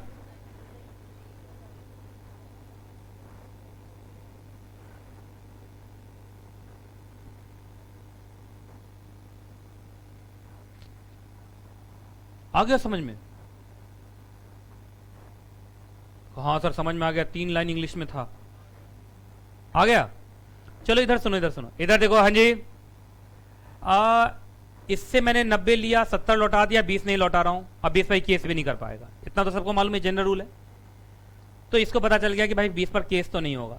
लेकिन इसको ये पता चला कि मेरे 20 लाख से कंपनी एक प्रॉपर्टी खरीदी है और उस प्रॉपर्टी पर कंस्ट्रक्शन चल रहा है, बात समझ में आ रहा है? तो क्या ये इतना करवा सकता है कोर्ट में जाके कि सर उस 20 लाख की प्रॉपर्टी पर इंजंक्शन लगा दीजिए, स्टे ऑर्डर, मेरा नहीं हुआ तो कंपनी का भी तो नहीं होना चाहिए, हम कंपनी को यूज नहीं करने देंगे। बोलो, इसको अलग इधर उधर मत ले जाओगे, तुम मेरी नहीं हुई तो किसी की नहीं होगी, ये नहीं है। कुछ लोग कहा, अभी तो आप सुबह में बोल रहे थे कि ऐसा नहीं होना चाहिए। ये इसका कहना है कि सर ये 20 लाख हमने पकड़ लिया, सर कंपनी मेरे उस 20 लाख से जो अल्ट्रा वायर्स वाला था उससे कंपनी प्रॉपर्टी खरीदी है, प्रॉपर्टी बना रही है, आप कुछ मत कीजिए साहब, इस पर इंजंक्शन लगा दीजिए, रोक लगा दीजिए, पैसा मेरा नहीं हुआ तो कंपनी का भी तो नहीं है, कंपनी ने 20 लाख रुपए अपने मेहनत से तो नहीं कमाया था, उसको तो अल्ट्रा वायर्स होने की वजह से कंपनी के पास 20 लाख रुपया रह गया, तो ये कंपनी का अनजस्ट पैसा है। कंपनी का क्या है, ये अनजस्ट पैसा है। तो सर हम यूज नहीं किए तो कंपनी को भी यूज करने दिया ना जाए। तो ये कंपनी को यूज करने नहीं देना चाहता है, उस पैसे के इस्तेमाल पर रोक लगवाना चाहता है। तो क्या रुकवा सकता है? यस। अब कुछ लोगों को लगेगा सर पता कैसे चलेगा कि इसी के 20 लाख से कंपनी वो बिल्डिंग बना रही है? तो कंपनी के बैलेंस शीट से पता चलेगा। कंपनी के बैलेंस शीट में हमेशा 20 लाख ज्यादा दिखेगा? ये नहीं समझ में आया। क्या कंपनी ने बिजनेस करके 20 लाख रुपए कमाया है या अल्ट्रा वायर्स का नाम लेके इसका पकड़ लिया पैसा? तो एक बात बताइए, क्या कंपनी के पास वो 20 लाख कभी जस्टिफाई हो पाएगा बिजनेस से? नहीं समझ में आया यार लोग, ये 20 लाख कैसे कंपनी जस्टिफाई करेगी? अरे भाई इनकम टैक्स का भी रिटर्न कुछ होता है दुनिया में, balance sheet, profit and loss account कुछ होता है। क्या ये 20 लाख कंपनी ने कमाया था क्या बिजनेस करके, कि बोरोइंग का पैसा कुछ पैसा रख लिया कंपनी ने? तो अगर कंपनी से पूछा जाए कि जमीन कहां के पैसे से खरीदे, तो कंपनी तो कुछ बोल ही नहीं पाएगी। तो ये कंपनी के पास जितने भी पैसे थे सबका हिसाब किताब है, लेकिन इस पैसे का तो कोई हिसाब किताब है ही नहीं, तो कंपनी पकड़ा जाएगी ना। तो इसमें लिखा भी है, लिखा है कि provided he can trace and identify, मतलब कोर्ट में इसको प्रूफ करना पड़ेगा कि मेरा ही वाला 20 लाख। अगर ये प्रूफ कर देता है तब उसके ऊपर क्या लग जाएगा, इंजंक्शन। कोर्ट सीधा बोलेगा कि चलो भाई वो केस नहीं कर सकता, पर ये पैसा, एक कहते हैं डॉक्ट्रिन ऑफ अनजस्ट इनरिचमेंट, सुना होगा डॉक्ट्रिन ऑफ अनजस्ट इनरिचमेंट, बचपन में सेल ऑफ गुड्स एक्ट में पढ़े होगे। रोड पर चलते हुए अगर तुम्हें कोई पैसा मिल जाए तो पैसा तुम्हारा नहीं होता है, वहां फाइंडर ऑफ गुड्स के कुछ रिस्पॉन्सिबिलिटीज होते हैं कि आपको ढूंढना पड़ता है कि वो पैसा किसका है और उसके पास जाके उसको लौटाना पड़ता है ना। लेकिन कुछ बच्चों को लगेगा सर ऐसा तो नहीं होता, जिसका मिला उसका हुआ। हमारे देश में अपना कॉन्सेप्ट चलता है सर, लेकिन आप लॉ पढ़ेंगे तो लॉ में कहानी अलग है। तो 20 लाख कंपनी का भी जस्टिफाइड नहीं है ना, तो कंपनी उसको इस्तेमाल नहीं कर पाएगी, बशर्ते कि ये कोर्ट में प्रूफ कर दे इसी के 20 लाख से वो हो रहा था तब। तो चलो इतना तो रिलीफ, कम से कम इसके दिल में शांति मिलेगी, चल मेरा पैसा नहीं लौटा तो कंपनी भी उस पैसे को इस्तेमाल अब कर पा रही नहीं है, इतना ये करवा सकता है। और जानते हो इस केस में क्या होगा, कंपनी पैसा वापस ही कर देगी।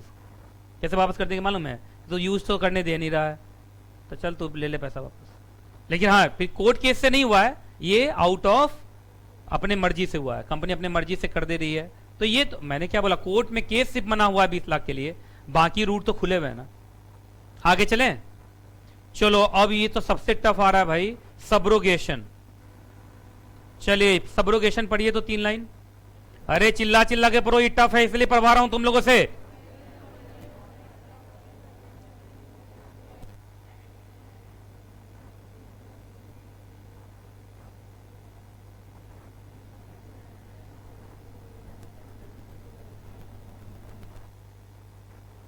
पढ़ लिया।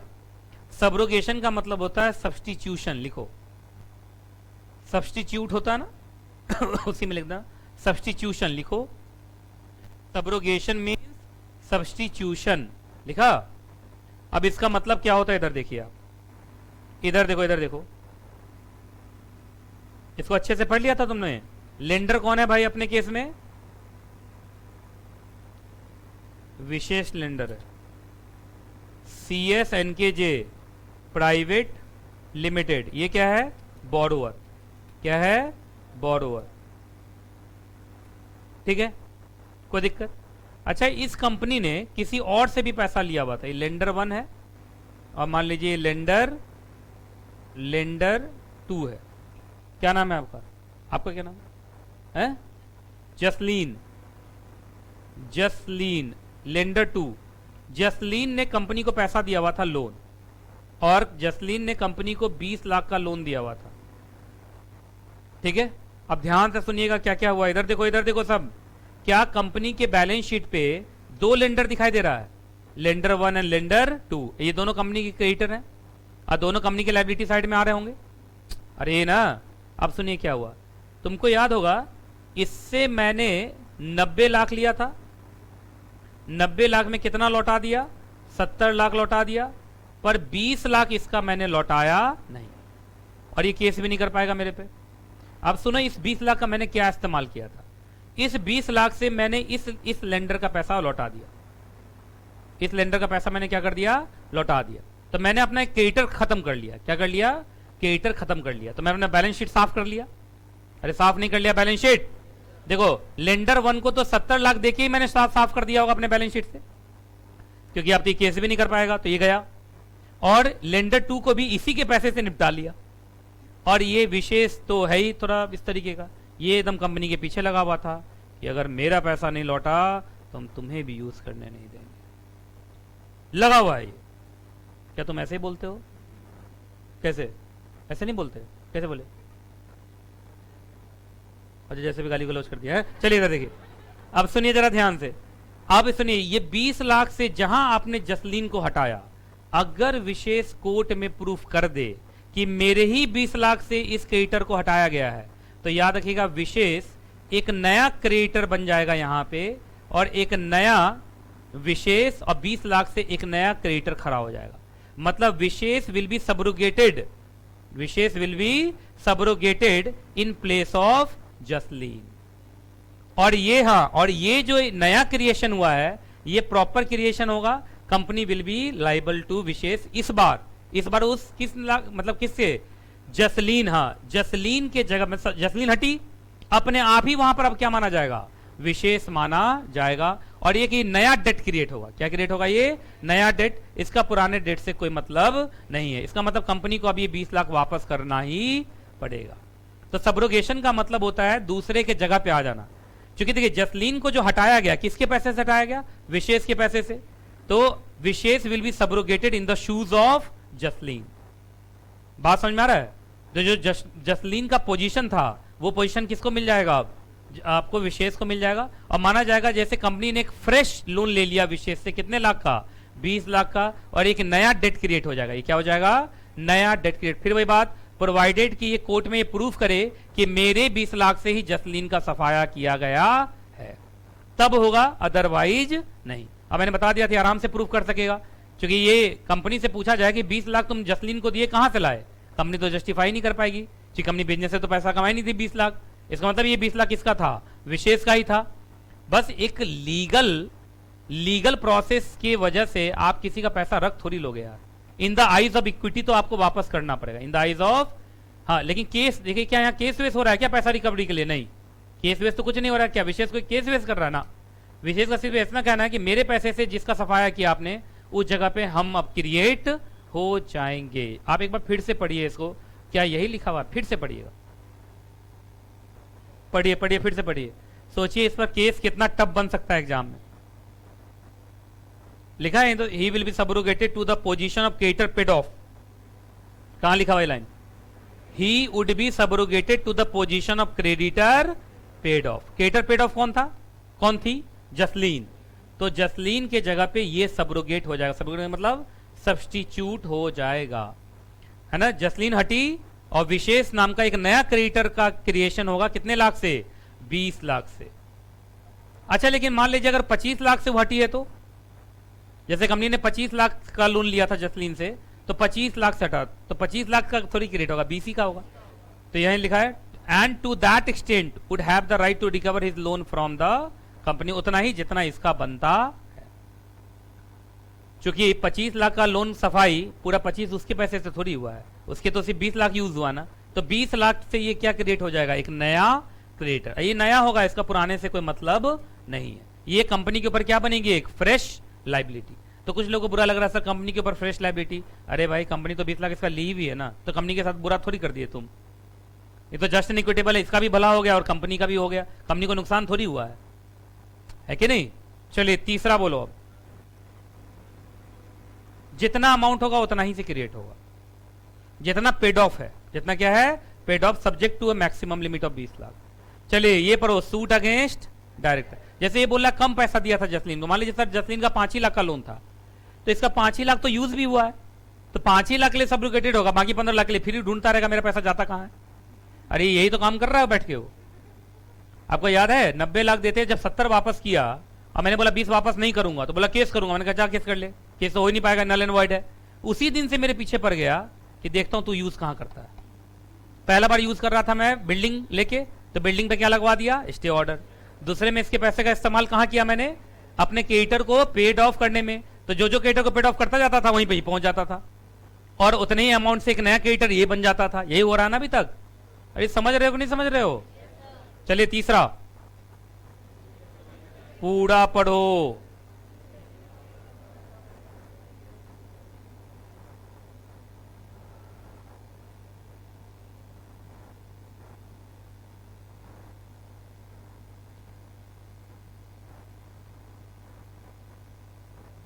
एक बच्चा पूछ रहा सब्स्टिट्यूट का क्या मतलब होता है, एक के जगह पे दूसरे को आ जाना।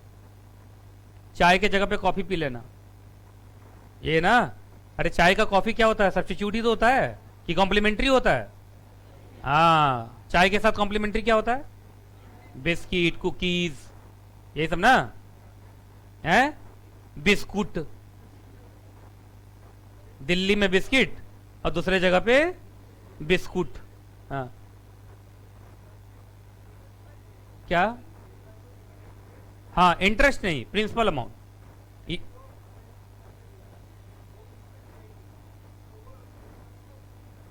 इंटरेस्ट का क्लेम इस 20 लाख पे, ना ना नहीं, रिकवरी के लिए, प्रिंसिपल रिकवरी है, इंटरेस्ट का नहीं। यहाँ तो प्रिंसिपल नहीं मिल रहा है इसको, इंटरेस्ट तो बहुत दूर का बात। हाँ नहीं नहीं इंटरेस्ट नहीं। चलिए तीसरा पढ़ लिया तुम लोगों ने। अच्छा एक बात बताइए, इधर देखिए, सुनो सुनो सुनो, इधर सुनो।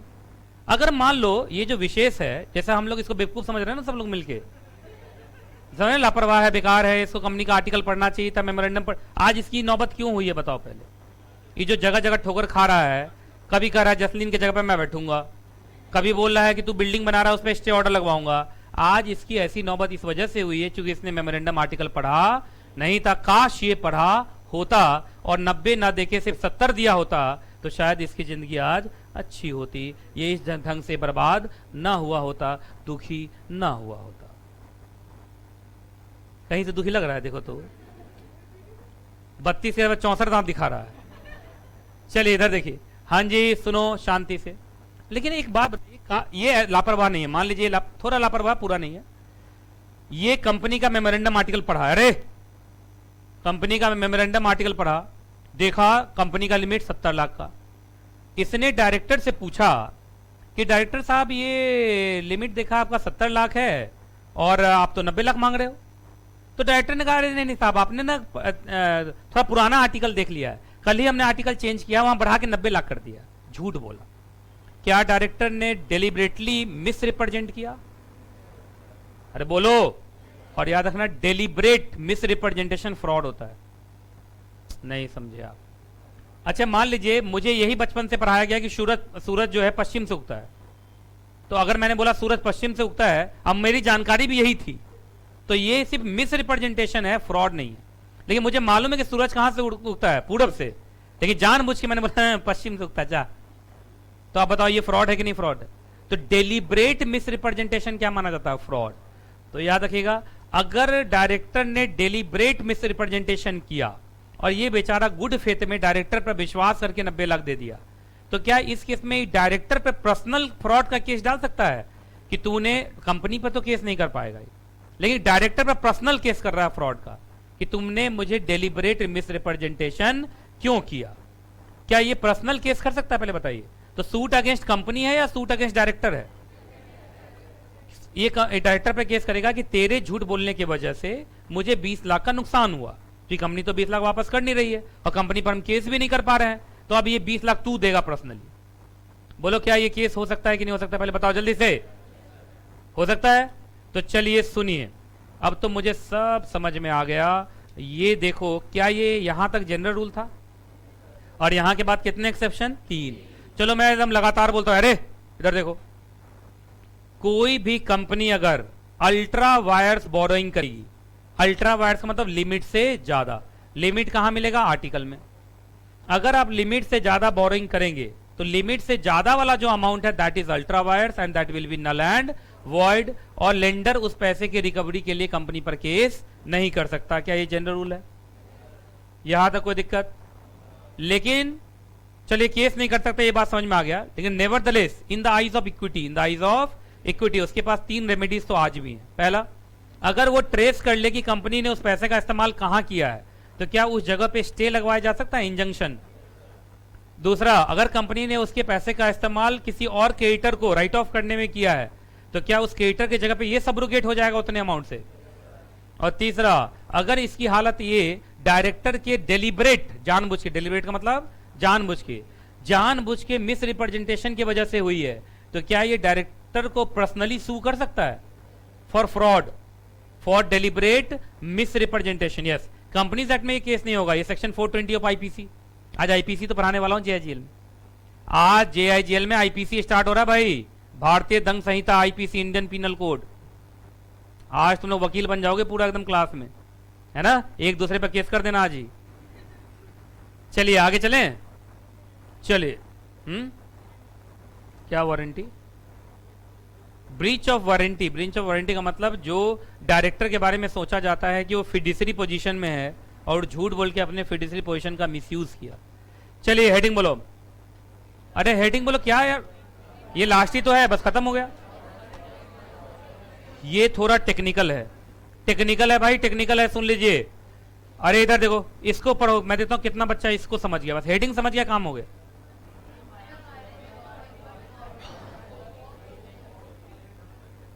नहीं पढ़ा, नहीं पढ़ा ठीक से, ये लोग पढ़ो फिर से।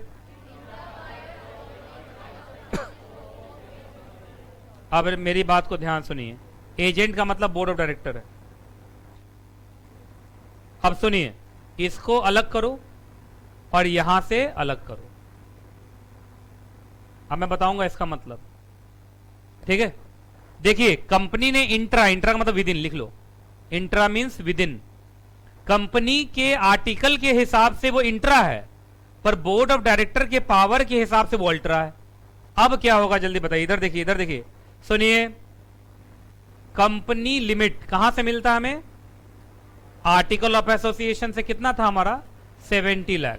लेकिन इसी आर्टिकल में एक लाइन लिखा हुआ था कि बोर्ड ऑफ डायरेक्टर सिर्फ 50 लाख तक की बोरिंग कर पाएगा। मतलब बोर्ड ऑफ डायरेक्टर 50 लाख तक कर पाएगा। कंपनी का लिमिट 70 है, पर डायरेक्टर का 50 है। 50 से ज्यादा करेगा तो उसको शेयर होल्डर से अप्रूवल लेना। नहीं समझ में आया इसको? मतलब 50 लाख तक बोर्ड ऑफ डायरेक्टर को किसी से अप्रूवल लेने की जरूरत नहीं है, पर 50 से 70 तक किसका अप्रूवल? Share holder approval. तो सुनिए, अब यहां हुआ क्या, सो सुनिए। बोर्ड ऑफ डायरेक्टर ने बोरोइंग किया, बोर्ड ऑफ डायरेक्टर ने क्या किया? बोरोइंग किया, और उसके लिए उन्होंने विदाउट एसआर कोई स्पेशल रेजोल्यूशन पास नहीं किया और 60 लाख का बोरिंग कर लिया। अब बताइए, क्या ये कंपनी के बाहर है? तो नहीं, कंपनी के हिसाब से तो अंदर ही है। अरे कंपनी का लिमिट तो 70 था, 60 ही किया है ना। लेकिन डायरेक्टर अपने औकात से तो बाहर चला गया। डायरेक्टर का औकात कहां तक था? 50। देखिए डायरेक्टर ने कितना कर लिया? 60। तो सुनिए, आप इसमें से बताओ कि अब क्या होगा इस केस में। अच्छा एक बात बताइए, इसमें किसका राइट अफेक्ट हुआ? शेयर होल्डर का। क्या 50 लाख के बाद शेयर होल्डर को अप्रूवल देने का राइट है? और शेयर होल्डर से नहीं पूछा गया, तो किसका राइट अफेक्ट हुआ? शेयर होल्डर का। तो क्या अब शेयर होल्डर पे बात आ जाएगी कि शेयर होल्डर क्या करता है? अरे बोलो यार, पहले ये समझ में आया? तो इस हेडिंग का ये एग्जाम्पल बना लो, इस हेडिंग का ये एग्जाम्पल है। अब मैं बात करूंगा कितने लाख पे मुझे बात करना है? 10 लाख। ठीक है। बाहर बारिश हो रही है, तो अब तो कोई ब्रेक का मतलब ही नहीं। बाहर जाके करेगा क्या कोई? सर हम पानी में डूब जाएंगे पर बाहर जाएंगे। हम फिसल के नाली में गिर जाएंगे फिर भी हम जाएंगे बाहर। नहीं सर, हम अपना बोतल भर लेंगे बाहर पानी। ये सब करोगे? सर 1 साल हो गया नहाए हुए सर। चलिए जल्दी जल्दी।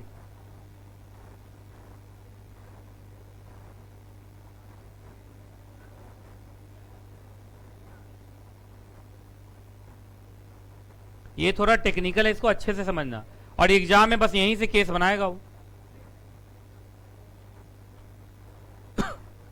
आगे चलें। चलिए सुनिए, अब एक बात मुझे बताइए, क्या ये 60 लाख कंपनी के लिमिट में है? अगर आप देखो कंपनी के हिसाब से देखेंगे तो ये इंट्रा है।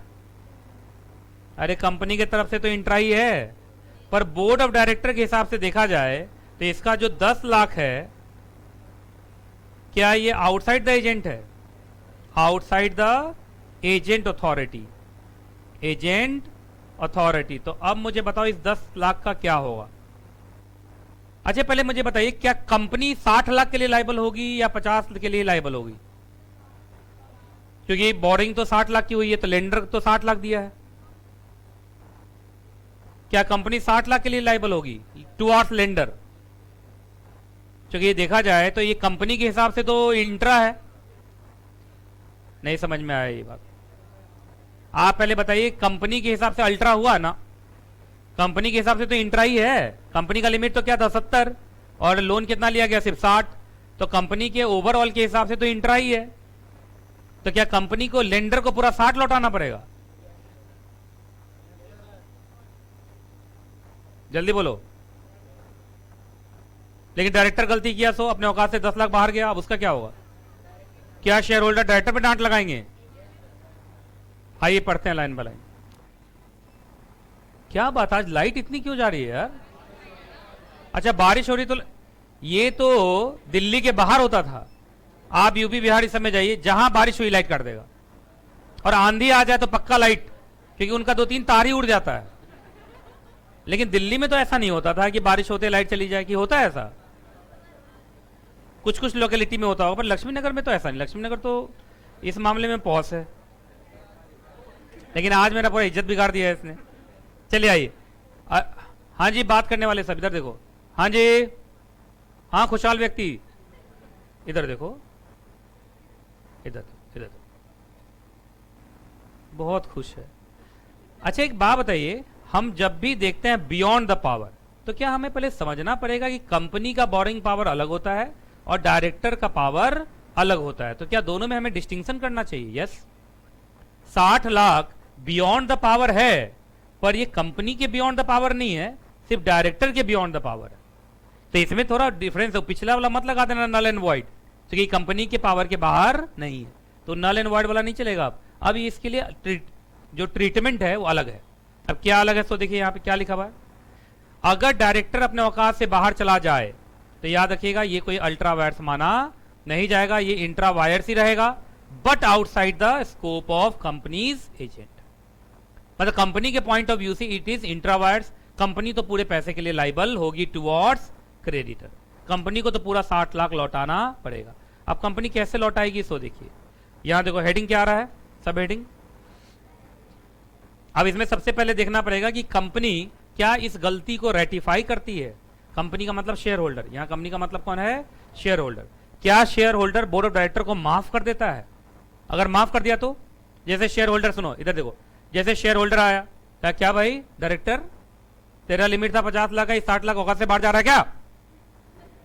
तो डायरेक्टर सर जनरल मीटिंग बुलाते, लेकिन बारिश हो गई, और सर उसी समय ना प्रोजेक्ट लेना था और उसमें 60 लाख की जरूरत थी, तो सर हम कंपनी के भले के लिए किए हैं।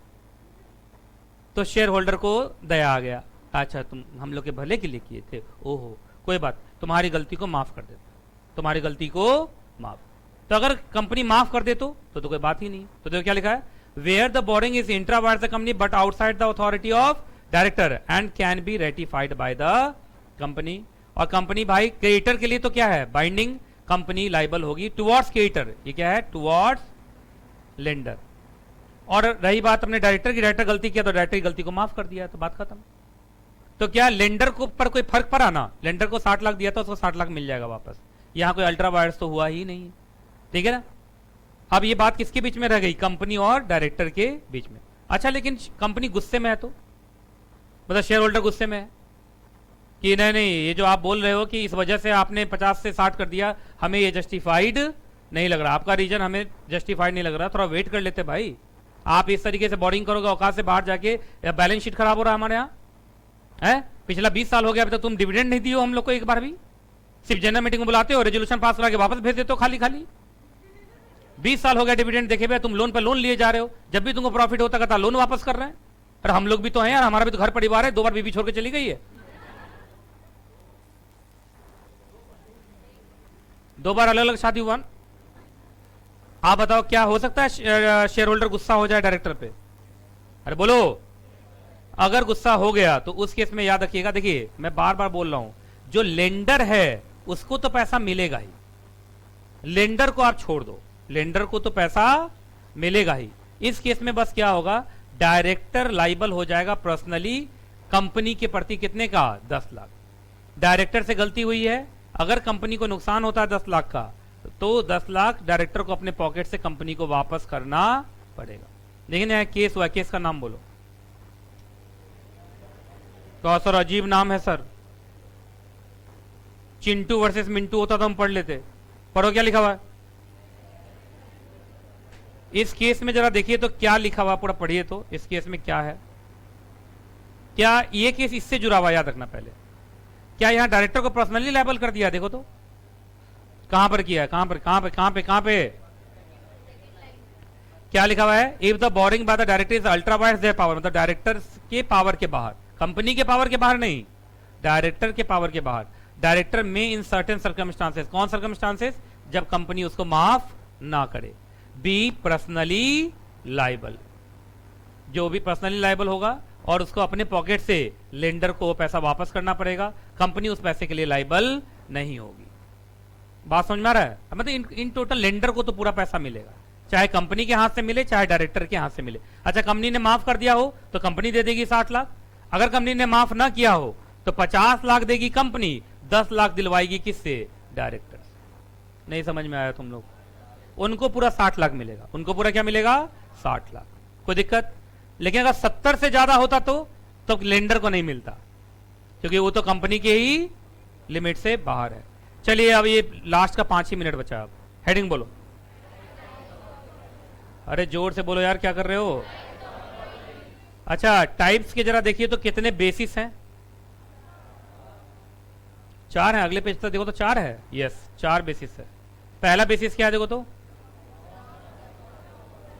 Long term, short term. और दूसरा बेसिस क्या है? उसके बाद क्या है?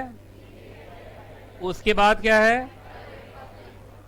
चलो इधर देखो, सबसे पहले ये वाला है, ये वाला ना, तो लिखो यहां पे on the basis of period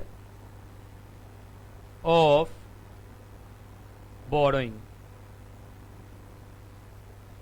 period of borrowing.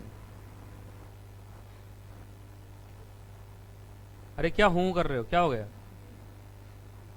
Period of borrowing.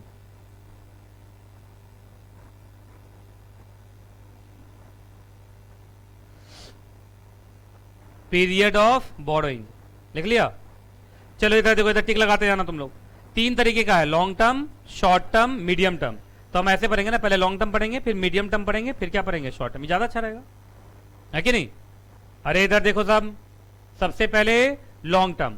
Long term generally कितने साल के लिए लिया जाएगा? 5 ईयर्स और मोर। टिक लगाते जाओ। लोन कितने साल के लिए लिया गया? 5 ईयर्स और मोर। अच्छा एक बात बताइए, इतना लंबा चौड़ा बोरिंग कर रहे हो तो पक्का है इन्वेस्टमेंट या जो प्रोजेक्ट सब होगा बहुत बड़ा होगा। जैसे मालूम चला हमें एक डैम बनाना है, अब डैम 1 साल में तो बनने से रहा, तो डैम बनेगा 8 साल में, तो यार 8 साल तक तो पैसा यूज ही करेंगे, रिटर्न कहां कर पाएंगे? तो इसलिए 8 साल का लोन। तो 8 साल का लोन क्या हो गया? Long term borrowing. अच्छा, ये पैसा जनरली हम कब मांगते हैं? जब हमें क्या चाहिए? न्यू प्रोजेक्ट में खर्च करना है, या छोटा मोटा इन्वेस्टमेंट, या बिग कैपिटल इन्वेस्टमेंट। अच्छा, ये जो इतना लॉन्ग टर्म बोरिंग करते हो तो अमाउंट भी ज्यादा होता है, तो क्या ये फिक्स्ड एसेट्स पे लगाते हो? जैसे जमीन खरीद लिए, क्या खरीद लिए? जमीन, बिल्डिंग खरीद लिए, तो इसमें बहुत ज्यादा पैसा इन्वॉल्व है और ज्यादा पैसा तुरंत तो वापस कर नहीं पाएंगे, तो ये हमेशा क्या होता है? Long term. टिक लगा लिया लॉन्ग टर्म के बारे में? तो चलो बोलते चलो, लॉन्ग टर्म कितने साल के लिए? 5 ईयर्स और मोर। जनरली ये पैसा हम किस वजह से मांगते हैं? कोई न्यू प्रोजेक्ट है, या बिग कैपिटल इन्वेस्टमेंट है, या फिक्स्ड एसेट्स में लगाते हैं पैसा। अच्छा, ऐसा लगता है कि कोई 5 साल का लोन लेगा, कहेगा सैलरी देना है इसलिए 5 लाख का लोन दीजिए, 5 साल का यार तो चलिए। अच्छा, मीडियम टर्म 2 से लेके 5, मतलब 1 से ज्यादा पर 5 से कम, तो ये मीडियम हो गया। अच्छा, मीडियम वाला पैसा थोड़ा कम ही रहेगा, तो इसमें छोटा छोटा चीज खरीदने के लिए, जैसे छोटा सा लैंड, छोटा सा मशीनरी, छोटा सा व्हीकल, है ना? क्या बोलते हैं? व्हीकल। कुछ लोग व्हीकल भी बोलते हैं। आपको जो बोलने का मैंने बोलो, लिखना है एग्जाम में सही बस, ठीक है? हाँ, शॉर्ट टर्म। क्या शॉर्ट टर्म वाला बोरिंग अप टू 1 ईयर है? मतलब जब भी तुम पैसा लोगे 1 साल के अंदर ही लौटा दोगे? अरे बोलो यार। अच्छा, ये क्यों लेते हैं हम? वर्किंग कैपिटल नीड समझते हो? डे टू डे एक्सपेंसेस, जैसे स्टॉक है, डेटर्स है, इन सब पे हम क्या क्रिएट कर देते हैं? हाइपोथिकेशन। मतलब इन सबको गिरवी रख के और हम पैसा लेते हैं और पैसे का इस्तेमाल करते हैं। चलिए, तो 3 तरीके का हो गया भाई, जल्दी जल्दी बता दो। लॉन्ग टर्म कितने साल के लिए? Medium term, short term up to 1 year. अच्छा, लॉन्ग टर्म क्या चीज के लिए? कैपिटल इन्वेस्टमेंट, ठीक है। मीडियम टर्म, अच्छा, और शॉर्ट टर्म? चलो आ जाओ भाई, दूसरा क्या है? सिक्योर्ड और अनसिक्योर्ड। यहां से अनसिक्योर्ड काट देना है, यहां से इसको काट दीजिए। कोर्स काफी कम हो गया है, एग्जाम के टाइम में 2-3 दिन का फर्क पड़ जाएगा। है ना। अब तो रैंक पक्का है, अब तो रैंक पक्का, देखो कोर्स कम हो गया ना। चलिए ये लिखो, on the basis of providing of security, security का मतलब गिरवी, सिक्योरिटी फॉर लोन, मतलब लोन के लिए आपने सिक्योरिटी दिया है या नहीं। अच्छा सिक्योरिटी अगर दिया है तो जैसे हमने लोन लिया, पर लोन के बदले हमने अपने प्रॉपर्टी को गिरवी के तौर पे दिया है, तो वो सिक्योर्ड लोन था। और अगर हमने गिरवी उर्वी नहीं रखा है तो वो अनसिक्योर्ड है। क्या लगता है तुम्हें, कंपनी को सिक्योर्ड लोन मिलता है या अनसिक्योर्ड? कंपनी को हमेशा सिक्योर्ड मिलता है, क्योंकि कंपनी बोरिंग हमेशा ज्यादा करती है, ज्यादा अमाउंट का। तो ज्यादा अमाउंट का बोरिंग है तो भाई आज की दुनिया में ऐसे लोगों का विश्वास नहीं एक दूसरे पे, है कि नहीं। या आप किसी, आप ही देखो अभी क्लास में बैठे हैं ना, अपने आप को बहुत अच्छा अच्छा दोस्त बोलते होंगे सब लोग, आप लोग ग्रुप वाले जो एक दूसरे को बर्बाद कर रहे हो, बर्बादी कर रहे हो। ग्रुप में जो बच्चा बैठा हो बर्बाद ही होगा भाई। देखिए मैं तो आज ही रिजल्ट बोल दे रहा हूं, इससे पहले कि आप लोग मुझे 25 फरवरी को या 25 अगस्त को आपस में फोन पे बात हो, अच्छा तू भी फेल है, मैं भी फेल, नीतीश कुमार जायसवाल घटिया, और चल नया कोचिंग ढूंढते हैं, 2000 में कंपनी लॉ मिल रहा है। ये सब करने वाले जो लोग हैं, ये फ्यूचर होने वाला है, वो उन्हीं का होगा जो ग्रुप में बैठते हैं। एक ग्रुप में बैठने से क्या होता है, हर 10 मिनट में बात करते हैं। जैसे मैं पढ़ा रहा हूं सिक्योर उधर से और जो अकेला बैठता है उसके पास ऑप्शन नहीं है कुछ करने का, उसको टीचर को सुनना ही पड़ता है। और जब वो टीचर को सुनेगा तो पास करेगा ही, क्योंकि इसी टीचर को पढ़ के अभी तुम एडवर्टीजमेंट में देखते नहीं हो, 73 मार्क्स आया कंपनी लॉ में, सिक्योरिटी लॉ में 74 यहां से आया। इसी कोचिंग में इसी जगह पे बैठ के पढ़ा है ना। कल एक बच्ची मुझे मिली शाम में, अब देखिए रिजल्ट मैंने बोला था ऐड होगा, दोनों ग्रुप एक झटके में पास किए। यस, उसका इंटरव्यू भी मैं करूंगा, तुम लोग को यूट्यूब पे मिलेगा। वो दोनों ग्रुप पास किए कल, मतलब वो जितनी खुश नहीं थी उससे ज्यादा मैं खुश था। सोचिए दोनों ग्रुप पास करना अंदर से कितनी अच्छी फीलिंग देता है। मतलब एग्जीक्यूटिव जो सबसे ज्यादा टफ है उसको निकाल लिया, अब सीएस बनना पक्का है उसका, क्योंकि प्रोफेशनल में ऐसे ही रिजल्ट 20% है, 20% में लगभग पास कर ही जाता है।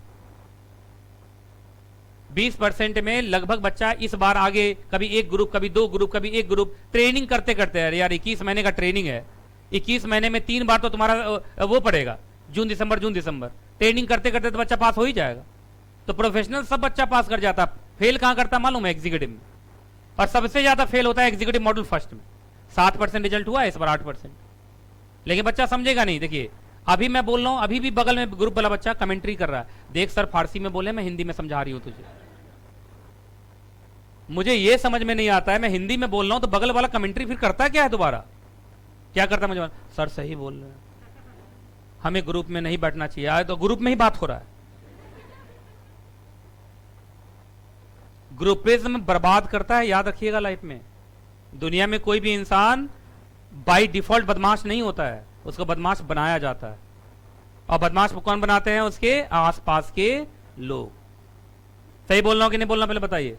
अगर आप में से कोई बच्चा सीएस बनना चाहता है या मॉड्यूल फर्स्ट एक झटके में निकालना चाहता है, अकेले बैठना स्टार्ट कीजिए। आपके पास दिमाग डाइवर्ट का कोई ऑप्शन ही नहीं होगा, आपको टीचर को सुनना पड़ेगा, और टीचर को सुनेंगे आपको अपने आप समझ में आएगा। सही कह रहा हूं कि नहीं कह रहा, पहले बताइए। सबसे ज्यादा हाँ वो बोल रहा है जो ग्रुप में बैठा हुआ है। आइए, अच्छा अगर हमने सिक्योरिटी दिया है तो, जैसे हमने अपना एसेट दे दिया है किसको, क्रेडिटर्स को, हमने अपना क्या दे दिया है, एसेट्स की। सर आप मुझे 10 लाख का लोन दीजिए, ये लीजिए 10 लाख की बिल्डिंग आपके फेवर में, हमने क्या कर दिया, मॉर्टगेज। तो इसका मतलब वो कैसा लोन था, सिक्योर्ड। अच्छा हमने कुछ नहीं दिया है तो, क्रेडिटर्स को कुछ भी नहीं दिया, तो ये क्या है, अनसिक्योर्ड। तो याद रखिएगा अनसिक्योर्ड लोन मिलता नहीं है। कहां से मिलेगा, आप ही लोग के दोस्त हैं ग्रुप वाले, जरा कुछ बोलिए तो 1000 रुपया चाहिए, क्या बोलेगा मालूम है, क्यों चाहिए, कब तक लौटाएगा, नहीं लौटाया तो एक काम करना, जूता खोल के चली जा, अगर पैसा नहीं लौटाया तो जूता बेच के पैसा निकालेंगे। तो सोचिए यहां पे 1000 रुपए में लोग सिक्योरिटी रखवा ले रहे हैं, तो कंपनी तो 100 करोड़ रुपए का लोन लेती है। आपको लगता है कि कोई 100 करोड़ रुपया दे देगा बिना सिक्योरिटी के? तो ज्यादातर लोन क्या होते हैं, सिक्योर्ड। ज्यादातर लोन क्या होते हैं, सिक्योर्ड। चलो आ जाओ जल्दी से, ये बोलो क्या है, सिंडिकेट और बायलैटरल। लिखिए, ऑन द बेसिस ऑफ, जो नहीं लिख रहा वो बेवकूफ है, number of lender, number of lender, on the basis of number of lender, कि कितने लोगों से आपने पैसा लिया है। देखो सुनो, सिंडिकेट में क्या होता है, लार्ज और सोफिस्टिकेटेड बोरोइंग के लिए होता है ये। सबसे पहले तो ये लार्ज, यहां पे एक लेंडर होगा या ग्रुप ऑफ लेंडर। सिंडिकेट का मतलब ही ग्रुप होता है। सिंडिकेट का मतलब क्या होता है, ग्रुप। लिख लो कहीं पे, सिंडिकेट का मतलब क्या होता है, ग्रुप। अब सिंडिकेट बैंक मत समझ जाना, सिंडिकेट मींस ग्रुप। चलिए इधर देखिए, इधर देखिए, आप लोगों ने नाम तो सुना ही होगा भाई, विजय माल्या का नाम सुने हो, है ना, सब सुना है।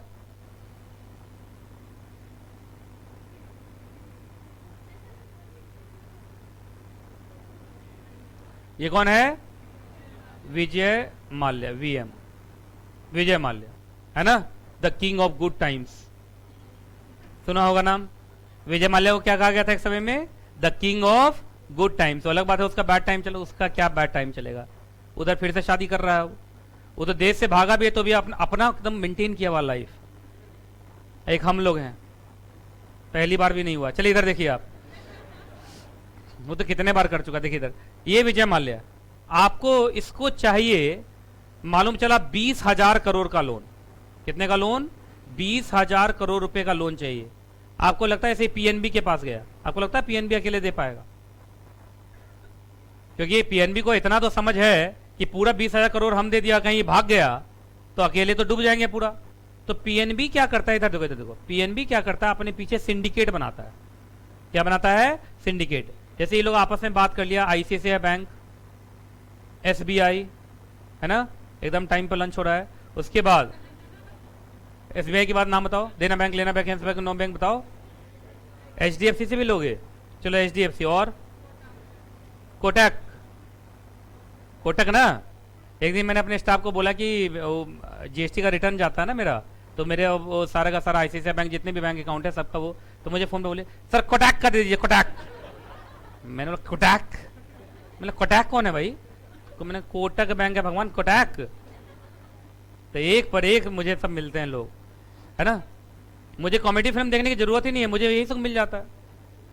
अच्छा एक बात बताओ, 20,000 करोड़ में से मान लो पीएनबी मेन है, पीएनबी कितना दिया, और ये 4 है ना, तो मान लो ये दे दिया कितना, 3,000 करोड़, ये दे दिया 2,000 करोड़, ये दे दिया 1,000 करोड़, ये दे दिया 4,000 करोड़, ठीक है। अब तो ये कौन सी बोरोइंग हुई पहले बताइए, सिंडिकेट। ये बन गया एक सिंडिकेट, क्या बन गया, सिंडिकेट।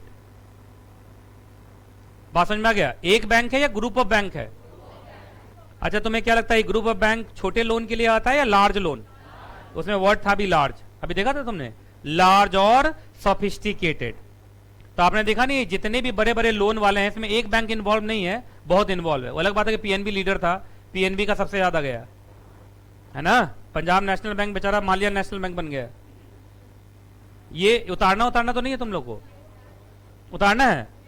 तो सिंडिकेट का मतलब ग्रुप ऑफ बैंक। क्या हो गया ये, अरे भयंकर बारिश हो रही है यार बाहर।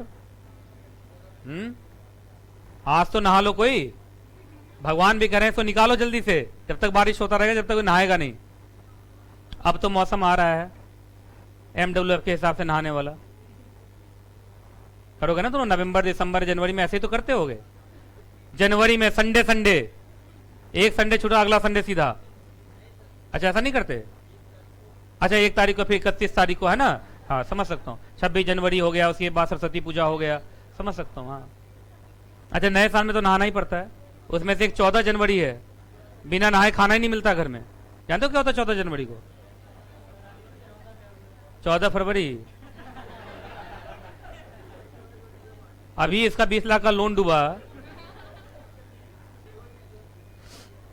इसको मैं 14 फरवरी याद दिलाता हूँ, रुको। चलिए अगला। अच्छा नहीं उतारा, जल्दी उतारो यार, तुम लोग मेरे बात में लग जाते हो।